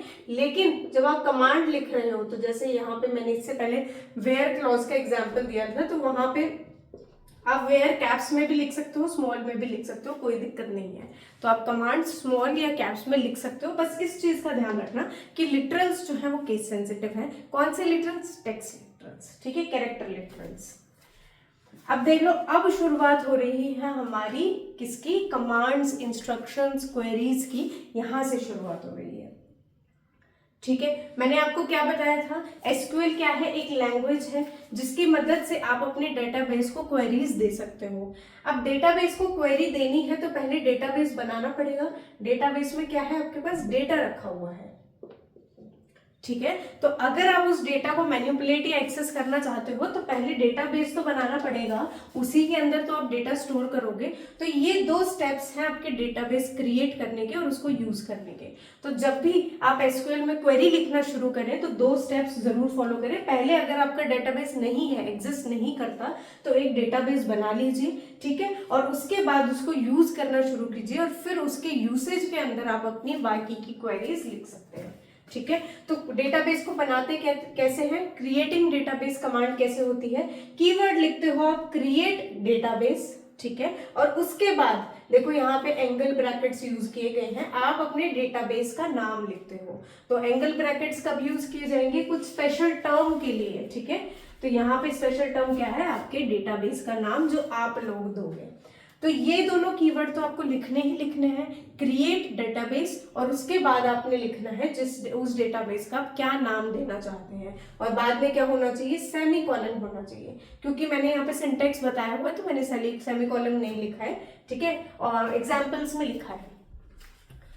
समझ आई बात। तो क्रिएट डेटाबेस आप स्मॉल में भी लिख सकते हो, मैंने बताया कि एसक्यूएल कमांड्स क्या होती है, केस सेंसिटिव नहीं होती, तो स्मॉल में भी लिख सकते हो। एग्जाम्पल देख लो, मैं अपने डेटाबेस का नाम देना चाहती हूँ सैंपल, तो मैं क्या करूंगी, क्रिएट डेटाबेस, और यहाँ पे मैंने लिख दिया सैंपल, मतलब मेरे डाटाबेस का नाम क्या होगा, सैंपल डाटाबेस। ठीक है, तो अब आगे कमांड्स लिखने से पहले इस डेटाबेस के डेटा को यूज या एक्सेस करने से पहले मुझे क्या करना होगा, उसको यूसेज, उस डेटाबेस को ओपन करना होगा, यूज करना होगा। तो यूज कैसे कर सकते हैं, डेटाबेस को एक्सेस कैसे करेंगे, यूज कीवर्ड यूज करेंगे। ठीक है, और उसके बाद जो भी डेटाबेस आपको यूज करना है उसका नाम लिख देंगे। ये स्टेप आप, पहले वाला स्टेप आप स्किप कर सकते हैं अगर आपका डेटाबेस ऑलरेडी एग्जिस्ट करता है, सीधा आप सेकेंड स्टेप पे आ सकते हैं, डेटाबेस को यूज करने के स्टेप पे। तो लिखा यूज डेटाबेस, क्योंकि मेरे डेटाबेस का नाम क्या है, सैंपल है, तो मैं क्या क्या कमांड लिखूंगी, यूज सैंपल। ठीक है, विद अ सेमीकोलन। तो ये डाटाबेस आपका बन चुका है। ठीक है, ओपन भी हो चुका है। अब आगे हम इस डेटाबेस पे क्वेरीज लिखेंगे, तो चलिए देखते हैं। तो अब हम पढ़ेंगे एसक्यूएल की जो कमांड या इंस्ट्रक्शंस होती हैं, और ये किस पे होती है, जो आपका डेटाबेस का डाटा है उसके अंदर होती है। ठीक है, तो मान लो मेरा जो सैंपल डेटाबेस था उसमें मैंने एक टेबल बना दी है। ठीक है, ये टेबल कैसे क्रिएट होती है ये सब हम बाद में पढ़ेंगे। अभी हम DML कमांड्स देखेंगे, यानी कि डाटा मैनिपुलेशन। जो डाटा ऑलरेडी आपके पास है डेटाबेस में, जैसे कि टेबल के फॉर्म में ये डेटा है, इसको मैनिपुलेट करने के लिए जो भी कमांड्स होती है पहले वो देखेंगे, क्रिएशन की बाद में देखेंगे। तो आप इमेजिन कर लो कि आपके सैंपल डाटाबेस में, जो आपका सैंपल डाटाबेस था, उसमें एक ऑलरेडी एक टेबल बनी हुई है स्टूडेंट नाम की। ठीक है, और उस टेबल में क्या स्टोर है, जितने भी मेरे पास स्टूडेंट्स हैं उनके रोल नंबर, उनके नेम, उनके मार्क्स। ठीक है, उन्होंने कौन सा क्लब ज्वाइन कर रखा है वो, किस स्टेट से बिलोंग करते हैं वो, और उनका हाउस नंबर क्या है, ये सब मेरी इस टेबल, स्टूडेंट टेबल में ऑलरेडी मेरे डाटाबेस में स्टोर है। अब जो भी हम एसक्यूएल की क्वेरीज लिखेंगे वो कौन से डाटा को मैनिपुलेट या एक्सेस कर रहे होंगे, इसी टेबल को। ठीक है, तो ये टेबल अब लास्ट ऑफ द इस लेक्चर के एंड तक रहने वाली है, क्योंकि जितनी भी कमांड्स है, मैक्सिमम कमांड्स इसी टेबल को एग्जाम्पल लेते हुए हम करेंगे। ठीक है, जो अलग होगा वो अलग से बताया जाएगा। जो आपकी पहली कमांड है, ठीक है, सबसे बेसिक कमांड है, वो है सिलेक्ट कमांड। ठीक है, नाम से ही पता चल रहा है कुछ ही चीज का सिलेक्शन करना, कुछ सिलेक्ट कर लेना। इसमें क्या होता है, it can be use to retrieve a subset of rows और कॉलम्स फ्रॉम वन और मोर टेबल्स। जब भी हमें अपनी टेबल से कोई रोज रिट्रीव करनी है या कॉलम्स रिट्रीव करनी है या कोई भी डाटा रिट्रीव करना है, तो हम क्या यूज करते हैं, हम सिलेक्ट कमांड यूज करते हैं। सिलेक्ट मतलब कुछ रिट्रीव करना, कुछ ले लेना।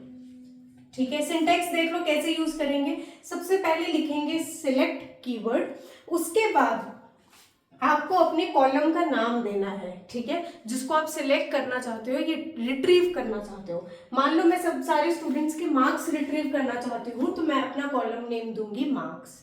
ठीक है, ऐसे ही मैं अगर उन बच्चों के, वो हम बाद में देखेंगे, वेयर क्लॉज होगा। ठीक है, मान लो मैं नेम और मार्क्स दोनों रिट्रीव करना चाहती हूँ, तो मैं लिख दूंगी name comma marks, select name comma marks. तो सिंटेक्स में क्या लिखोगे, आप वो कॉलम लिखोगे जिसका डाटा आप अपने उसमें चाहते हो। ठीक है, रिट्रीव करना चाहते हो, सिलेक्ट करना चाहते हो, और आप मल्टीपल कॉलम्स भी दे सकते हो। अब मैंने देखो सिंबल्स बताए थे, तो क्या बताया था कि जो स्क्वायर ब्रैकेट्स होते हैं वो क्या होता है, ऑप्शनल होता है। तो एक कॉलम तो आपको देना ही है, दूसरा कॉलम आपके पास ऑप्शनल है, और आप 3 डॉट किस लिए होता था कि रिपीटेडली आप कितने भी कॉलम्स दे सकते हो, n नंबर ऑफ कॉलम्स आप यहाँ पे सिलेक्ट कर सकते हो।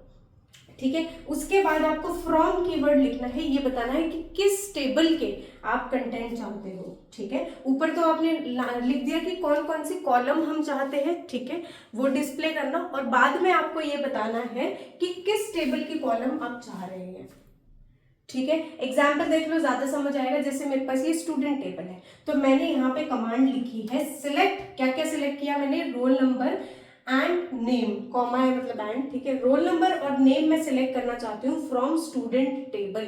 तो इस जो कमांड है, इसका आउटपुट क्या होगा, ये भी एक टेबल के फॉर्म में होगा। आउटपुट भी क्या आएगा, एक टेबल के फॉर्म में आएगा, जिसमें हमारे पास 2 कॉलम्स होंगे। क्या क्या कॉलम हम डिस्प्ले करना चाहते हैं, रोल नंबर डिस्प्ले करना चाहते हैं, और क्या करना चाहते हैं, नेम डिस्प्ले करना चाहते हैं। ठीक है, तो मेरा जो आउटपुट आएगा वो कैसे आएगा, एक टेबल की फॉर्म में ही आएगा, जिसमें मेरे पास सारे रोल नंबर्स होंगे। ठीक है, विद करस्पॉन्डिंग नेम्स।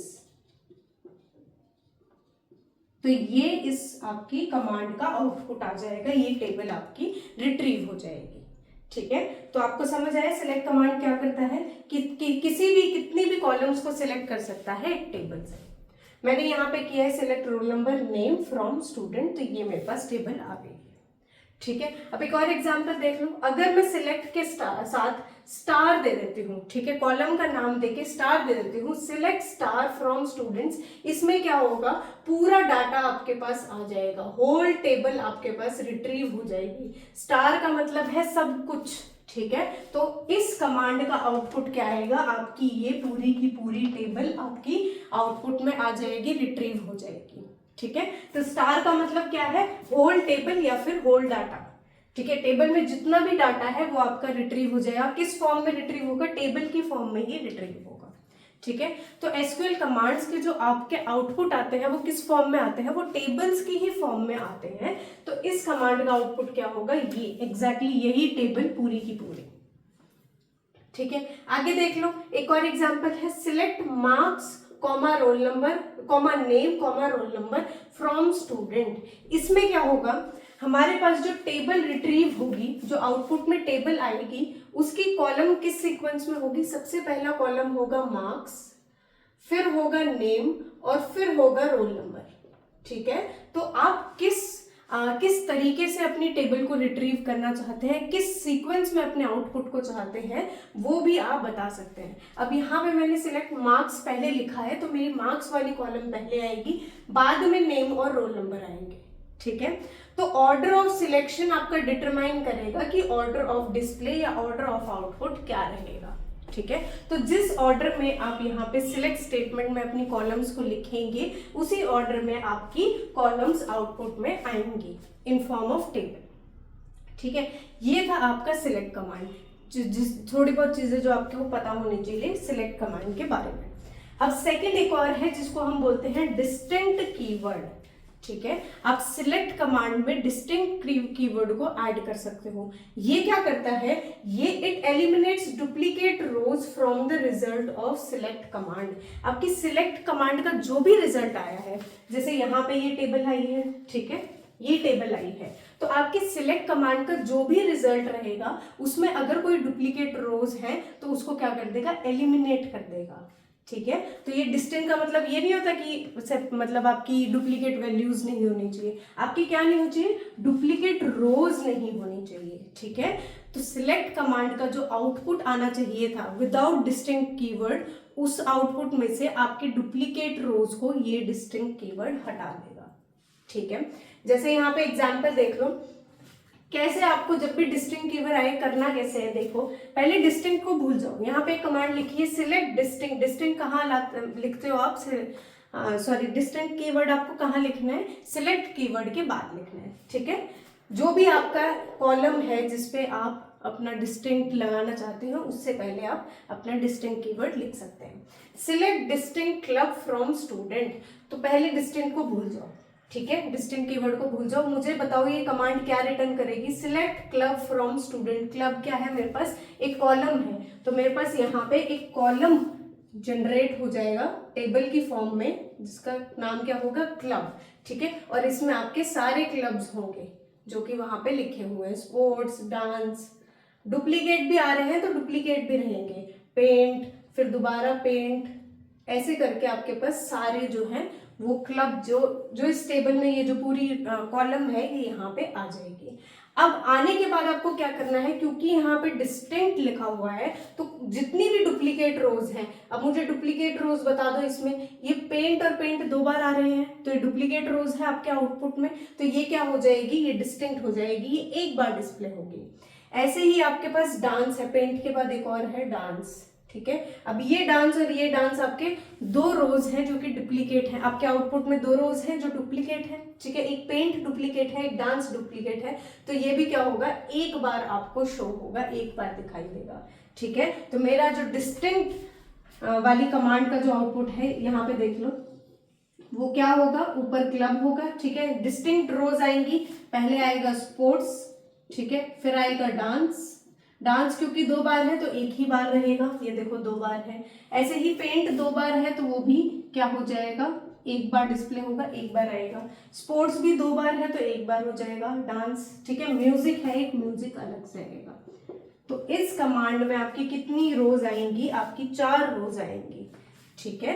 तो अगर आप डिस्टिंक्ट लगाते हो तो जो भी आउटपुट आपकी सिलेक्ट कमांड का आ रहा होगा उसमें जो भी डुप्लीकेट रोज होंगी वो क्या हो जाएंगी, एलिमिनेट हो जाएंगी, ठीक है। तो वो सिंगल टाइम आपके रोज में, आपके आउटपुट में दिखाई देंगे।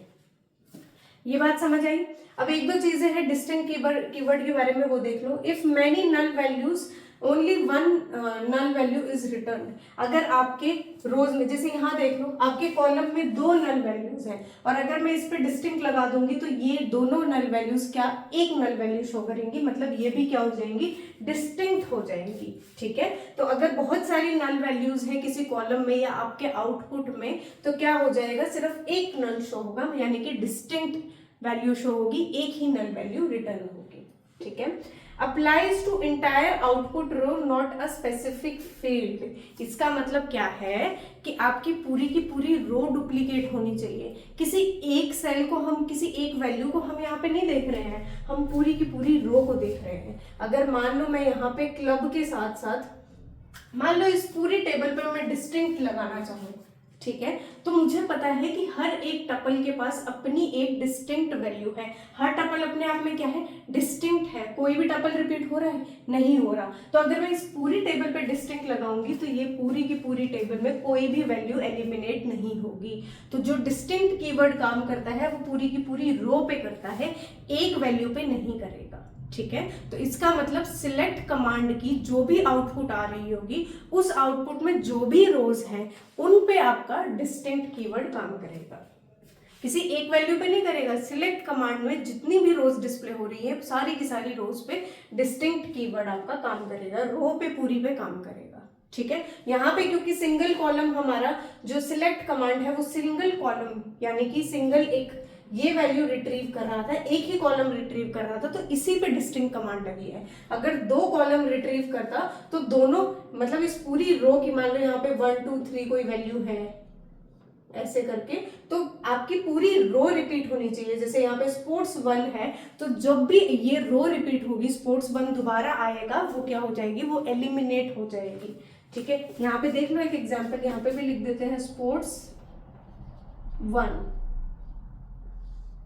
ठीक है। तो आपकी पूरी की पूरी रो रिपीट होनी चाहिए। यहाँ पे स्पोर्ट्स 1 है, यहाँ पे स्पोर्ट्स 1 है, तो एक स्पोर्ट्स 1 आपका एलिमिनेट हो जाएगा, ठीक है। तो क्या होना चाहिए, पूरी की पूरी रो आपकी डुप्लीकेट होनी चाहिए।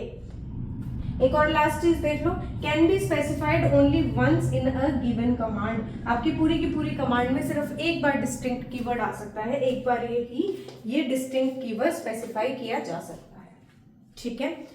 एक और कमांड देख लो, select all club from student. All क्या करता है, डिस्टिंक्ट से उल्टा काम करता है, ठीक है। डिस्टिंक्ट तो क्या करता था, डुप्लीकेट वैल्यूज को एलिमिनेट कर देता था। ऑल का मतलब क्या है, आपकी डुप्लीकेट वैल्यूज एलिमिनेट नहीं होंगी, ठीक है, सारी की सारी डुप्लीकेट वैल्यूज आएंगी। तो अगर डिस्टिंक्ट नहीं है तो बाय डिफॉल्ट आपकी कमांड क्या ही शो करती है, ऑल वैल्यूज ही शो करती है। तो अगर मैं लिखूं select all club from student तो ये ऐसा का ऐसा आपका कॉलम आउटपुट में आ जाएगा। जितनी भी आपके सेम वैल्यूज हैं, ठीक है, डुप्लीकेट वैल्यूज हैं, वो यूं की यूं डिस्प्ले हो जाएंगी, उनमें कोई डिफरेंस नहीं आएगा, ठीक है। तो बाय डिफॉल्ट अगर आप डिस्टिंक्ट नहीं लिखते हो तो बाय डिफॉल्ट क्या होता है, ऑल ही होता है, ठीक है। तो कुछ नहीं लिखा है तो मतलब ऑल वैल्यूज आपको रिटर्न करनी है, ठीक है। इतना समझ आया, सिलेक्ट कमांड, डिस्टिंक्ट कमांड। तो चलिए आगे बढ़ते हैं। अब 1-2 और कमांड्स हैं जिनके बारे में हम बात करेंगे। सबसे पहली चीज जिसके बारे में हम बात करेंगे वो है viewing structure of a table. अगर हमारे पास कोई टेबल है, जैसे यहाँ पे स्टूडेंट है, हमें उसे उसका स्ट्रक्चर पता करना है कि वो डाटाबेस में किस स्ट्रक्चर में स्टोर है, तो उसके लिए हम कमांड दे सकते हैं, ठीक है। 2 टाइप की हमारे पास कमांड होती है, एक होता है शो टेबल्स, यहाँ पे शो कीवर्ड है, ठीक है, और हम लिखेंगे शो टेबल्स। ये कमांड किस लिए यूज होती है? जब हमें पता करना हो कि हमारे डाटाबेस में कितनी टेबल स्टोर हैं, कितनी टेबल्स हैं और कौन कौन सी हैं, उनका क्या नाम है, तो हम ये टेबल अपने डाटाबेस को दे सकते हैं एज अ क्वेरी।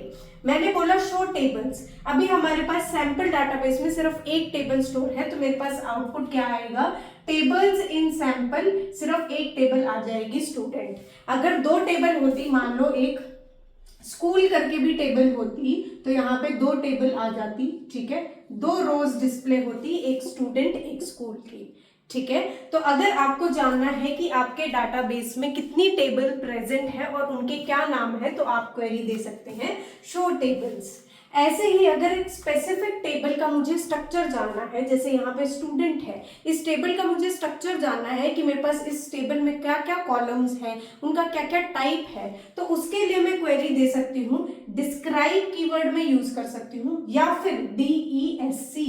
मैंने आपको बताया था कि जहां पे भी ये पाइपलाइन, ये सीधी पाइपलाइन है, ठीक है, पाइपलाइन यूज होगी तो आप उसके लेफ्ट हैंड साइड में जो चीज है और राइट हैंड साइड में जो चीज है, दोनों में से किसी एक चीज को यूज कर सकते हो, ठीक है। तो आप अपने कमांड लिखते टाइम डिस्क्राइब भी यूज कर सकते हो या DESC भी यूज कर सकते हो, और उसके बाद आपको अपनी उस टेबल का नाम देना है जिसके स्ट्रक्चर के बारे में आप जानना चाहते हो। जैसे फॉर एग्जाम्पल मैंने यहाँ पे लिख दिया है DESC स्टूडेंट, स्टूडेंट मेरी क्या है? ये वाली टेबल है, ठीक है। If you want to know the structure of a table, इसलिए ये कमांड यूज की जाती है। मान लो मैंने ये कमांड एग्जीक्यूट की, तो मेरे पास आउटपुट में क्या आएगा? एक टेबल जनरेट हो जाएगी जो कुछ ऐसी दिखेगी, ठीक है। उसके अंदर बहुत सारे कॉलम्स होंगे, ठीक है, वो क्या क्या होंगे? फील्ड, टाइप, नल, की, डिफॉल्ट, एक्स्ट्रा, ऐसे बहुत सारे कॉलम शो हो जाएंगे। इस कॉलम्स में क्या होगा? फील्ड में तो आपके सारे कॉलम्स आएंगे, जो टेबल में जितने भी कॉलम्स हैं, जैसे ये रोल नंबर है, नेम है, मार्क्स है, वो सारे कहाँ आएंगे? फील्ड में आएंगे, कि आपके पास टेबल में क्या क्या फील्ड है और उसकी टाइप क्या है, ठीक है। मान लो आपका रोल नंबर किस टाइप का? इंट टाइप का है, तो यहाँ पे आ जाएगा टाइप इंट। आपका नेम किस टाइप का है? वैर टाइप का है, तो वैर यहाँ पे आ जाएगा। ऐसे ही मार्क्स किस टाइप के हैं? मार्क्स मान लो इंट टाइप के हैं, तो वो भी इधर डिस्प्ले हो जाएंगे। तो जितनी भी फील्ड्स हैं वो कहाँ डिस्प्ले होंगी? वो फर्स्ट कॉलम में, फिर उसका टाइप डिस्प्ले होगा। उसके बाद एक और कॉलम होगा जो बोलेगा नल, उसमें क्या है? वो ये बताएगा कि इस कॉलम में, जो मतलब आपकी रोल नंबर कॉलम है जिसमें इंट टाइप की वैल्यूज हैं, क्या उसमें नल वैल्यूज आ सकती हैं, ठीक है। क्योंकि मैं अपने रोल नंबर को इस एग्जाम्पल के लिए मैंने प्राइमरी की माना हुआ है, तो मैं मानूंगी कि रोल नंबर में नल वैल्यूज नहीं आ सकती, मैं नहीं देना चाहती। क्या नेम में आ सकती है? हाँ, आ सकती है। ऐसे ही जो ये नल वाला कॉलम है, ये आगे मतलब हर फील्ड के बारे में बताएगा कि उस फील्ड में नल वैल्यूज आ सकती है कि नहीं आ सकती है। यहाँ पे आपको कीज बताई जाएगी। मान लो रोल नंबर आपका प्राइमरी की है, तो यहाँ पे लिखा होगा प्राइमरी की, ठीक है। ये आपको आगे पता चलेंगी की कंस्ट्रेंट्स के टाइम पे हम पढ़ेंगे। अभी सिर्फ एग्जांपल के लिए मान लो ये रोल नंबर हमारे पास प्राइमरी की है, तो यहाँ पे की में आ जाएगा प्राइमरी की। मान लो नेम कोई प्राइमरी की नहीं है, तो वहां पे कोई वैल्यू नहीं आएगी। ऐसे ही डिफॉल्ट, हम हर एक फील्ड को एक डिफॉल्ट वैल्यू दे सकते हैं, ठीक है। अगर आप मान लो कोई वैल्यू नहीं देते हो, तो एक डिफॉल्ट वैल्यू आप दे सकते हो। रोल नंबर को मैंने कोई डिफॉल्ट वैल्यू नहीं दी है, नेम को मैंने डिफॉल्ट वैल्यू दी है नल। अगर यूजर कोई भी वैल्यू, ठीक है, अपने इस कॉलम में नहीं डालना चाहता, तो डिफॉल्ट वैल्यू क्या हो जाएगी? वहां पे नल आ जाएगा, ठीक है। ऐसे ही एक्स्ट्रा कुछ इंफॉर्मेशन है, तो वो आपकी इस कॉलम में आ जाएगी। तो अगर आप डिस्क्राइब कमांड यूज करते हो, तो आपके पास स्ट्रक्चर ऑफ टेबल आ जाएगा। एक और टेबल डिस्प्ले हो जाएगी जिसमें आपकी टेबल, जो DBMS में या डाटाबेस में आपकी टेबल है, उसके स्ट्रक्चर के बारे में बता रही होगी, ठीक है। इतना समझ आया? अब आगे देख लो। हमारे पास चौथी कमांड आती है परफॉर्म सिंपल कैलकुलेशंस। जब हमें कोई सिंपल कैलकुलेशन परफॉर्म करनी है, तो SQL कमांड की मदद से कैसे कर सकते हैं, जिसमें टेबल का कोई लेना देना नहीं है, ठीक है। नॉर्मल कैलकुलेशन करनी है, 1+2 करना है, 3+4 करना है, तो कैसे कर सकते हैं? The only SQL verb to cause an output is select। मतलब जितने भी आपको आउटपुट चाहिए है SQL में, जो भी चीजें आपको मॉनिटर पे चाहिए, आउटपुट में चाहिए है, वो सिर्फ और सिर्फ सिलेक्ट कमांड से आ सकती है, ठीक है। तो अगर आपको नॉर्मल कोई सिंपल कैलकुलेशन का भी आउटपुट चाहिए, वो भी परफॉर्म करनी है, तो आप किस कमांड से करेंगे? सिलेक्ट कमांड से करेंगे। सिलेक्ट लिखेंगे और आगे अपनी एक्सप्रेशन लिख देंगे जो आप इवैल्यूएट करना चाहते हैं। यहाँ पे मैं 1+6 करना चाहती हूँ, ठीक है। जैसे ही मैं ये कमांड डालूंगी तो मेरे पास आउटपुट में क्या आएगा? ऐसे एक टेबल की फॉर्म में आउटपुट आएगा, जिसमें फील्ड का नाम यानी कॉलम का नाम क्या होगा? इस एक्सप्रेशन का नाम, दैट इज 1+6, और नीचे रो में क्या होगा? आपकी वैल्यू होगी, उस एक्सप्रेशन की वैल्यू होगी, ठीक है। ऐसे ही आप इस कमांड को और मॉडिफाई कर सकते हैं। आप लिख सकते हैं सिलेक्ट 4×3, ये क्या है? हमारे पास एक्सप्रेशन है फ्रॉम ड्यूअल। ड्यूअल का मतलब क्या होता है? एक ड्यूअल टेबल बना देना, ठीक है। इसका मतलब क्या है? पढ़ लो। SQL provides a dummy table, ठीक है, एक डमी टेबल बना देगा आपके आउटपुट को, कॉल्ड ड्यूअल, ठीक है, जिसको हम ड्यूअल कहेंगे। ये आपकी क्या है? एक ड्यूअल टेबल है, डमी टेबल है। क्यों किया जाता है? To provide compatibility with SQL of other DBMS, ठीक है, जो दूसरे डाटाबेस सिस्टम है उनके साथ कंपैटिबल रहने के लिए। और कंपैटिबल रहने के लिए आपको क्या चाहिए? टेबल चाहिए। उनके साथ कंपैटिबिलिटी रखने के लिए आप इसको एक डमी टेबल यानी कि ड्यूअल टेबल बना देते हो। Dual table is a small work table, ठीक है, ये एक वर्क टेबल होती है which has 1 row and 1 column. एक छोटी सी आपके आउटपुट को एक छोटी सी टेबल बना देगा जिसमें 1 रो और 1 कॉलम होगा, ठीक है। वो क्या करेगा? आपका एक स्मॉल वर्किंग टेबल हो जाएगा। आप इसको दूसरे डाटाबेस मैनेजमेंट सिस्टम के साथ कंपैटिबिलिटी वर्क कर सकते हैं, उनके साथ काम कर सकते हैं, ठीक है। तो इस जो आपकी ये वाली कमांड है, इसका आउटपुट क्या आएगा? ऊपर कॉलम में आएगी आपकी एक्सप्रेशन और आपका रिजल्ट आ जाएगा नीचे रो में। लेकिन अभी ये क्या है? ये एक टेबल है। कैसी टेबल है? ड्यूअल टेबल है, ठीक है। आई होप इतना समझ आया होगा। तो चलो आगे बढ़ते हैं। अब एक दो चीजें और देख लो जो हम कमांड्स में लिख सकते हैं, एसक्यूएल क्वेरी में लिख सकते हैं। वो क्या है? Scalar expressions with selected fields. अगर हमें किसी सिलेक्टेड फील्ड पे एक स्केलर एक्सप्रेशन लगानी है, यानी कि उसमें कुछ ना कुछ कोई एक्सप्रेशन यूज करनी है उसकी जगह पे, उस कॉलम की जगह पे, तो हम यूज कर सकते हैं। कैसे करेंगे वो देख लो। सिलेक्ट कमांड का यूज करेंगे, सिलेक्ट कीवर्ड लिखेंगे, ठीक है। मैंने यहाँ पे क्या किया है? 2 कॉलम सिलेक्ट किए हैं, एक नेम और एक मार्क्स। लेकिन मार्क्स के साथ मैंने क्या कर दिया? मार्क्स को एज ए एक्सप्रेशन देख दिया, मतलब मार्क्स +2 कर दिया, ठीक है, फ्रॉम स्टूडेंट। अब इसका आउटपुट क्या आएगा? इसका आउटपुट आपकी टेबल आएगी, उसमें 2 कॉलम्स होंगे, एक में होगा नेम, ठीक है, और दूसरा होगा मार्क्स +2, ठीक है। तो नेम के साथ आपके जितने मार्क्स हैं, मान लो यहाँ पे फर्स्ट नेम क्या है? अमन, ठीक है, और उसके 80 मार्क्स हैं, तो ये बढ़ के क्या हो जाएंगे? 82 हो जाएंगे। तो आप पूरी की पूरी कॉलम पे कोई एक्सप्रेशन लगा सकते हैं, किसी अर्थमेटिक ऑपरेशन का यूज कर सकते हैं। ऐसे ही नेक्स्ट नेम देखो क्या है? हमारे पास अंकित है, तो अंकित के मार्क्स क्या हो जाएंगे? 2 से इंक्रीमेंट हो जाएंगे क्योंकि मार्क्स +2 हो गए हैं, तो 72 हो जाएंगे। ऐसे ही रिया के मार्क्स 42 हो जाएंगे, ठीक है। ऐसे ही सबके मार्क्स 2 से इंक्रीमेंट हो जाएंगे। तो आप स्केलर एक्सप्रेशंस लगा सकते हैं सिलेक्टेड फील्ड्स पे या सिलेक्टेड कॉलम्स पे, ठीक है। देख लिया कैसे लगाया है? अर्थमेटिक ऑपरेशन का यूज किया है यहाँ पे, और हमने कॉलम पे वो अर्थमेटिक ऑपरेशन लगा दिया है। SQL allows to place scalar expression and constants along with the selected fields। मतलब आप selected fields पे expression या फिर constant values लगा सकते हैं, दे सकते हैं, ठीक है। Operators can be used in arithmetic expression. ये जो आपने यहाँ पे अर्थमेटिक एक्सप्रेशन लिखी है, इसमें क्या क्या ऑपरेटर्स यूज हो सकते हैं? आप प्लस कर सकते हो, आप माइनस कर सकते हो, डिवीजन कर सकते हो, मल्टीप्लीकेशन कर सकते हो, और मॉड्यूलस कर सकते हो, जिसको मॉड्यूलो बोलते हैं। मॉड्यूलो क्या करता था? रिमाइंडर निकाल के देता था। तो जो आप यहाँ पे अर्थमेटिक एक्सप्रेशन लिख रहे हैं उसमें आप ये ऑपरेटर्स यूज कर सकते हैं। क्या क्या यूज कर सकते हैं? या तो आप स्केलर एक्सप्रेशन दे सकते हैं यहाँ पे, या फिर कोई कांस्टेंट वैल्यू दे सकते हैं, ठीक है। तो अगर किसी फील्ड की वैल्यू स्केलर एक्सप्रेशन से चेंज करनी है तो वो आप कर सकते हैं। अब आ जाओ अपनी छठी चीज पे, जो है कॉलम एलियस। एलियस का मतलब होता है अपने कॉलम को कोई और नाम दे देना, अपनी फील्ड को कोई एक और निक नेम या नाम दे देना। जैसे विराट कोहली को चीकू बोल देते हैं लोग, ठीक है। तो ऐसे ही अपनी फील्ड का या अपनी कॉलम का भी आप एक दूसरा नाम दे सकते हैं। कैसे दे सकते हैं? देखो, यहाँ पे मैंने सिलेक्ट स्टेटमेंट का ही यूज किया है, ठीक है। सिलेक्ट के बाद मैंने दो कॉलम्स दिए हैं, नेम एंड मार्क्स, लेकिन मार्क्स का मैंने एलियस क्रिएट किया है, तो एलियस बनाने के लिए आपको लिखना होता है एज कीवर्ड, ठीक है। इसको आप कैपिटल में भी लिख सकते हो। ये जो मैंने सारी चीजें सिलेक्ट, फ्रॉम, ये सब लिखा हुआ है ना, ये आप स्मॉल में भी लिख सकते हो, कोई दिक्कत नहीं है। मैं जस्ट आपको सिग्निफाई करने के लिए कि एक कीवर्ड है, मैं इसको कैपिटल में लिख रही हूँ, ठीक है। आप एग्जाम में कैप्स में, स्मॉल में, जैसे आपका मन करे वैसे लिख सकते हैं, ठीक है। तो जो ये मार्क्स वाला कॉलम है, इसको मुझे दूसरा नाम देना है। क्या नाम देना है? रिजल्ट ऑब्टेन्ड नाम देना है। तो मैं एज कीवर्ड बीच में यूज करूंगी और अपने कॉलम का दूसरा नाम दे दूंगी, फ्रॉम स्टूडेंट, ठीक है। तो इसके आउटपुट में मेरे पास क्या आएगी?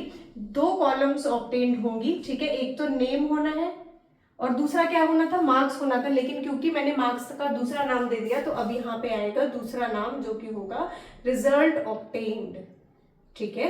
तो यहाँ पे जो वैल्यूज होंगी वो तो मार्क्स वाली ही आएंगी, ठीक है, मार्क्स वाले कॉलम की आएंगी। तो फर्स्ट वैल्यू क्या आएगी? अमन 80, ठीक है। सेकंड वैल्यू क्या आएगी? अंकित 70, और ऐसे ही सारी वैल्यूज आएंगी, ठीक है। तो आपका जो आउटपुट है उसमें क्या आएगा? आपका एलियस नेम आएगा, यानी कि आपका जो आपने कॉलम को निक नेम दिया था वो आ जाएगा, ठीक है। इतना समझ आया? अब एक और एग्जाम्पल देख लो। सिलेक्ट, ठीक है, मैंने यहाँ पे क्या लिखा है? एक एक्सप्रेशन लिखी है। तो जो आप एक्सप्रेशन लिखते थे उसको भी आप एक एलियस नेम दे सकते हो, क्योंकि उसमें भी कैसे डिस्प्ले होता था? वो कॉलम नेम की तरह डिस्प्ले होता था, याद है? इससे पहले जो पढ़ाया है, व्हाइट बोर्ड पे लिखा हुआ है। जब मैंने एक्सप्रेशंस को इवेल्युएट किया था तो आपके पास आउटपुट में एक टेबल आई थी, और टेबल का कॉलम क्या था? आपकी एक्सप्रेशन थी, ठीक है। कॉलम का नाम क्या था? आपके एक्सप्रेशन। और यहाँ पे अगर आप एक्सप्रेशन को, इस कॉलम को कोई नाम देना चाहते हैं तो दे सकते हैं। मैंने यहाँ पे पाई दे दिया है, ठीक है। तो मेरी एक्सप्रेशन क्या है? ये, और इस एक्सप्रेशन को मैंने नाम दे दिया है पाई, ठीक है। बीच में मैंने एज कीवर्ड यूज किया है। तो मेरे पास आउटपुट क्या आएगा? कॉलम नेम में मेरा पाई आ जाएगा, और जो रिजल्ट है वो क्या आएगा? 3.1429, जो भी आपका डिवीजन का जो आंसर रहेगा वो आएगा, ठीक है। अब ध्यान देने वाली बात ये है, देखो यहाँ पे पाई मैंने कोट्स में नहीं लिखा है, और यहाँ पे जो रिजल्ट ऑब्टेन्ड है ये मैंने कोट्स में लिखा है, ठीक है। इसमें क्या होता है? जब भी आपको एलियस नेम देना होता है, या जो निकनेम जिसको मैं कह रही हूँ वो देना होता है, अगर वो सिंगल वर्ड का है तो आपको कोट्स लगाने की जरूरत नहीं है। लेकिन अगर उसमें मल्टीपल वर्ड्स आते हैं, एक से ज्यादा वर्ड आते हैं, तो आपको कोटेशन मार्क्स देने पड़ेंगे। The column alias having more than one word should be enclosed in quotation. ऐसा alias name जिसमें एक से ज्यादा वर्ड है उसको हमें कोटेशन मार्क्स में देना पड़ेगा, ठीक है। इतना समझ आया? आगे बढ़ जाते हैं। एक और कमांड है हैंडलिंग नल्स कमांड, ठीक है। जो आपकी नल वैल्यू है उसको हैंडल करने के लिए कमांड है। क्या हैंडल करेंगे उसमें, ये देख लो। When you list a column having null values, only non null values are displayed, ठीक है। इसका मतलब क्या है? अगर मैं कोई कमांड ऐसे लिखती हूँ, देखो यहाँ पे मेरे पास हाउस नंबर में नल वैल्यूज हैं। अगर मैं कोई ऐसी कमांड लिखती हूँ जैसे select house number from student, select house number from student, तो इसमें क्या होगा? जो वैल्यू डिस्प्ले होगी, जो रिजल्ट आएगा, उसमें ये नल वैल्यूज नहीं आएंगी। तो मेरे पास कितनी रो आएंगी? 2, 2, 4 और 5, सिर्फ 5 रोज आएंगी। ये आपकी नल वाली रोज आउटपुट में नहीं आएंगी, ठीक है। When you list a column having null values, ऐसी कॉलम को आप डिस्प्ले करना चाहते हैं जिसमें नल वैल्यूज है, तो नॉन नल वैल्यूज ही सिर्फ डिस्प्ले होंगी, ठीक है। तो आपके पास सिर्फ 5 रोज आएंगी, ये नल वाली वैल्यू नहीं आएगी, ठीक है। तो अगर आपको नल वाली वैल्यू चाहिए है अपने आउटपुट में, तो आप क्या कर सकते हैं? आप इफ नल कमांड यूज कर सकते हैं। कैसे करते हैं? सिलेक्ट स्टेटमेंट तो आपको पता ही, सिलेक्ट कीवर्ड लिखा, उसके बाद मैंने लिखा है इफ नल, ठीक है। इफ नल मेरा एक कीवर्ड है, एक कमांड है। उसको मैं कैसे देती हूँ? जिस कॉलम पे मुझे ये लगाना है वो कॉलम का नाम दूंगी, और नल की जगह पे, इस नल वैल्यू की जगह पे, यहाँ नल वैल्यू की जगह पे मैं क्या दिखाना चाहती हूँ, क्या आउटपुट में देना चाहती हूँ वो दे सकती हूँ। जैसे मैंने यहाँ पे दे दिया है एक स्ट्रिंग जो कि है एड्रेस अनअवेलेबल, ठीक है। और अब मैं इस कमांड को एग्जीक्यूट करती हूँ तो मेरे पास क्या आउटपुट आएगा? ये पूरे कॉलम आएगी, और नल की जगह पे क्या वैल्यूज आ जाएंगी? नल हट जाएगा और वहां पे आ जाएगा एड्रेस अनअवेलेबल, ठीक है। ये वैल्यूज आपकी इन दोनों नल पे आ जाएगी। तो अब की बार आपके पास रोज कितनी रहेंगी? 3, 3, 6 और 1, 7 रोज रहेंगी। और यहाँ पे कितनी रोज रहती? आपकी 5 रोज रहती, क्योंकि नल वैल्यू आपकी डिस्प्ले नहीं होती। क्योंकि अभी आपने नल वैल्यू को कोई और वैल्यू दे दी है, ठीक है। और देनी सिंटेक्स देख लो एक बार, इफ नल का सिंटेक्स क्या होता है। इफ नल आप कीवर्ड लिखते हो और ब्रैकेट में आपको क्या लिखना है, कॉलम नेम लिखना है। जिस कॉलम पे आप अपनी ये इफ नल वाली स्टेटमेंट या कंडीशन लगाना चाहते हैं उस कॉलम का नाम लिखना है और आगे वो वैल्यू लिखनी है जो आप अपनी नल वैल्यू को देना चाहते हैं, वैल्यू टू बी गिवन। ये वैल्यू आपको सेकेंड आर्ग्यूमेंट में देनी है, ठीक है। उससे क्या होगा, जहां जहां नल है वहां वहां आ जाएगा एड्रेस अनअवेलेबल, और अब आप इसको आउटपुट में ला सकते हैं, ठीक है। तो आज इस लेक्चर में बस इतना ही। आगे जो इसका सेकंड पार्ट है उसमें आगे आने वाली कमांड्स मिल जाएंगी आपको, क्योंकि ये लेक्चर बहुत लंबा हो रहा था और फिर मुझे अपलोड करने में काफ़ी टाइम लग जाएगा, तो इसीलिए मैं चाह रही हूँ कि थोड़ा छोटा लेक्चर ही रहे। तो ये लेक्चर आपका अभी अपलोड हो जाएगा, उसके बाद एक और लेक्चर होगा जिसमें आपको आगे जो कमांड्स हैं, जो बची हुई कमांड्स हैं वो करवाई जाएंगी, ठीक है। तो इस लेक्चर में बस इतना ही। Thank you so much. अगर आपको लेक्चर पसंद आया हो, वीडियो पसंद आ रही हो और मेरी मेहनत जो मैं कर रही हूँ वो पसंद आ रही हो, तो एक लाइक जरूर कर देना, कमेंट कर देना और चैनल को सब्सक्राइब जरूर कर लेना, ताकि आगे आने वाली वीडियोस की नोटिफिकेशन आपको मिलती रहे, ठीक है। आप मेरा टेलीग्राम चैनल भी ज्वाइन कर सकते हैं नोट्स के लिए, जिसका लिंक मैंने डिस्क्रिप्शन में दिया हुआ है। Thank you so much.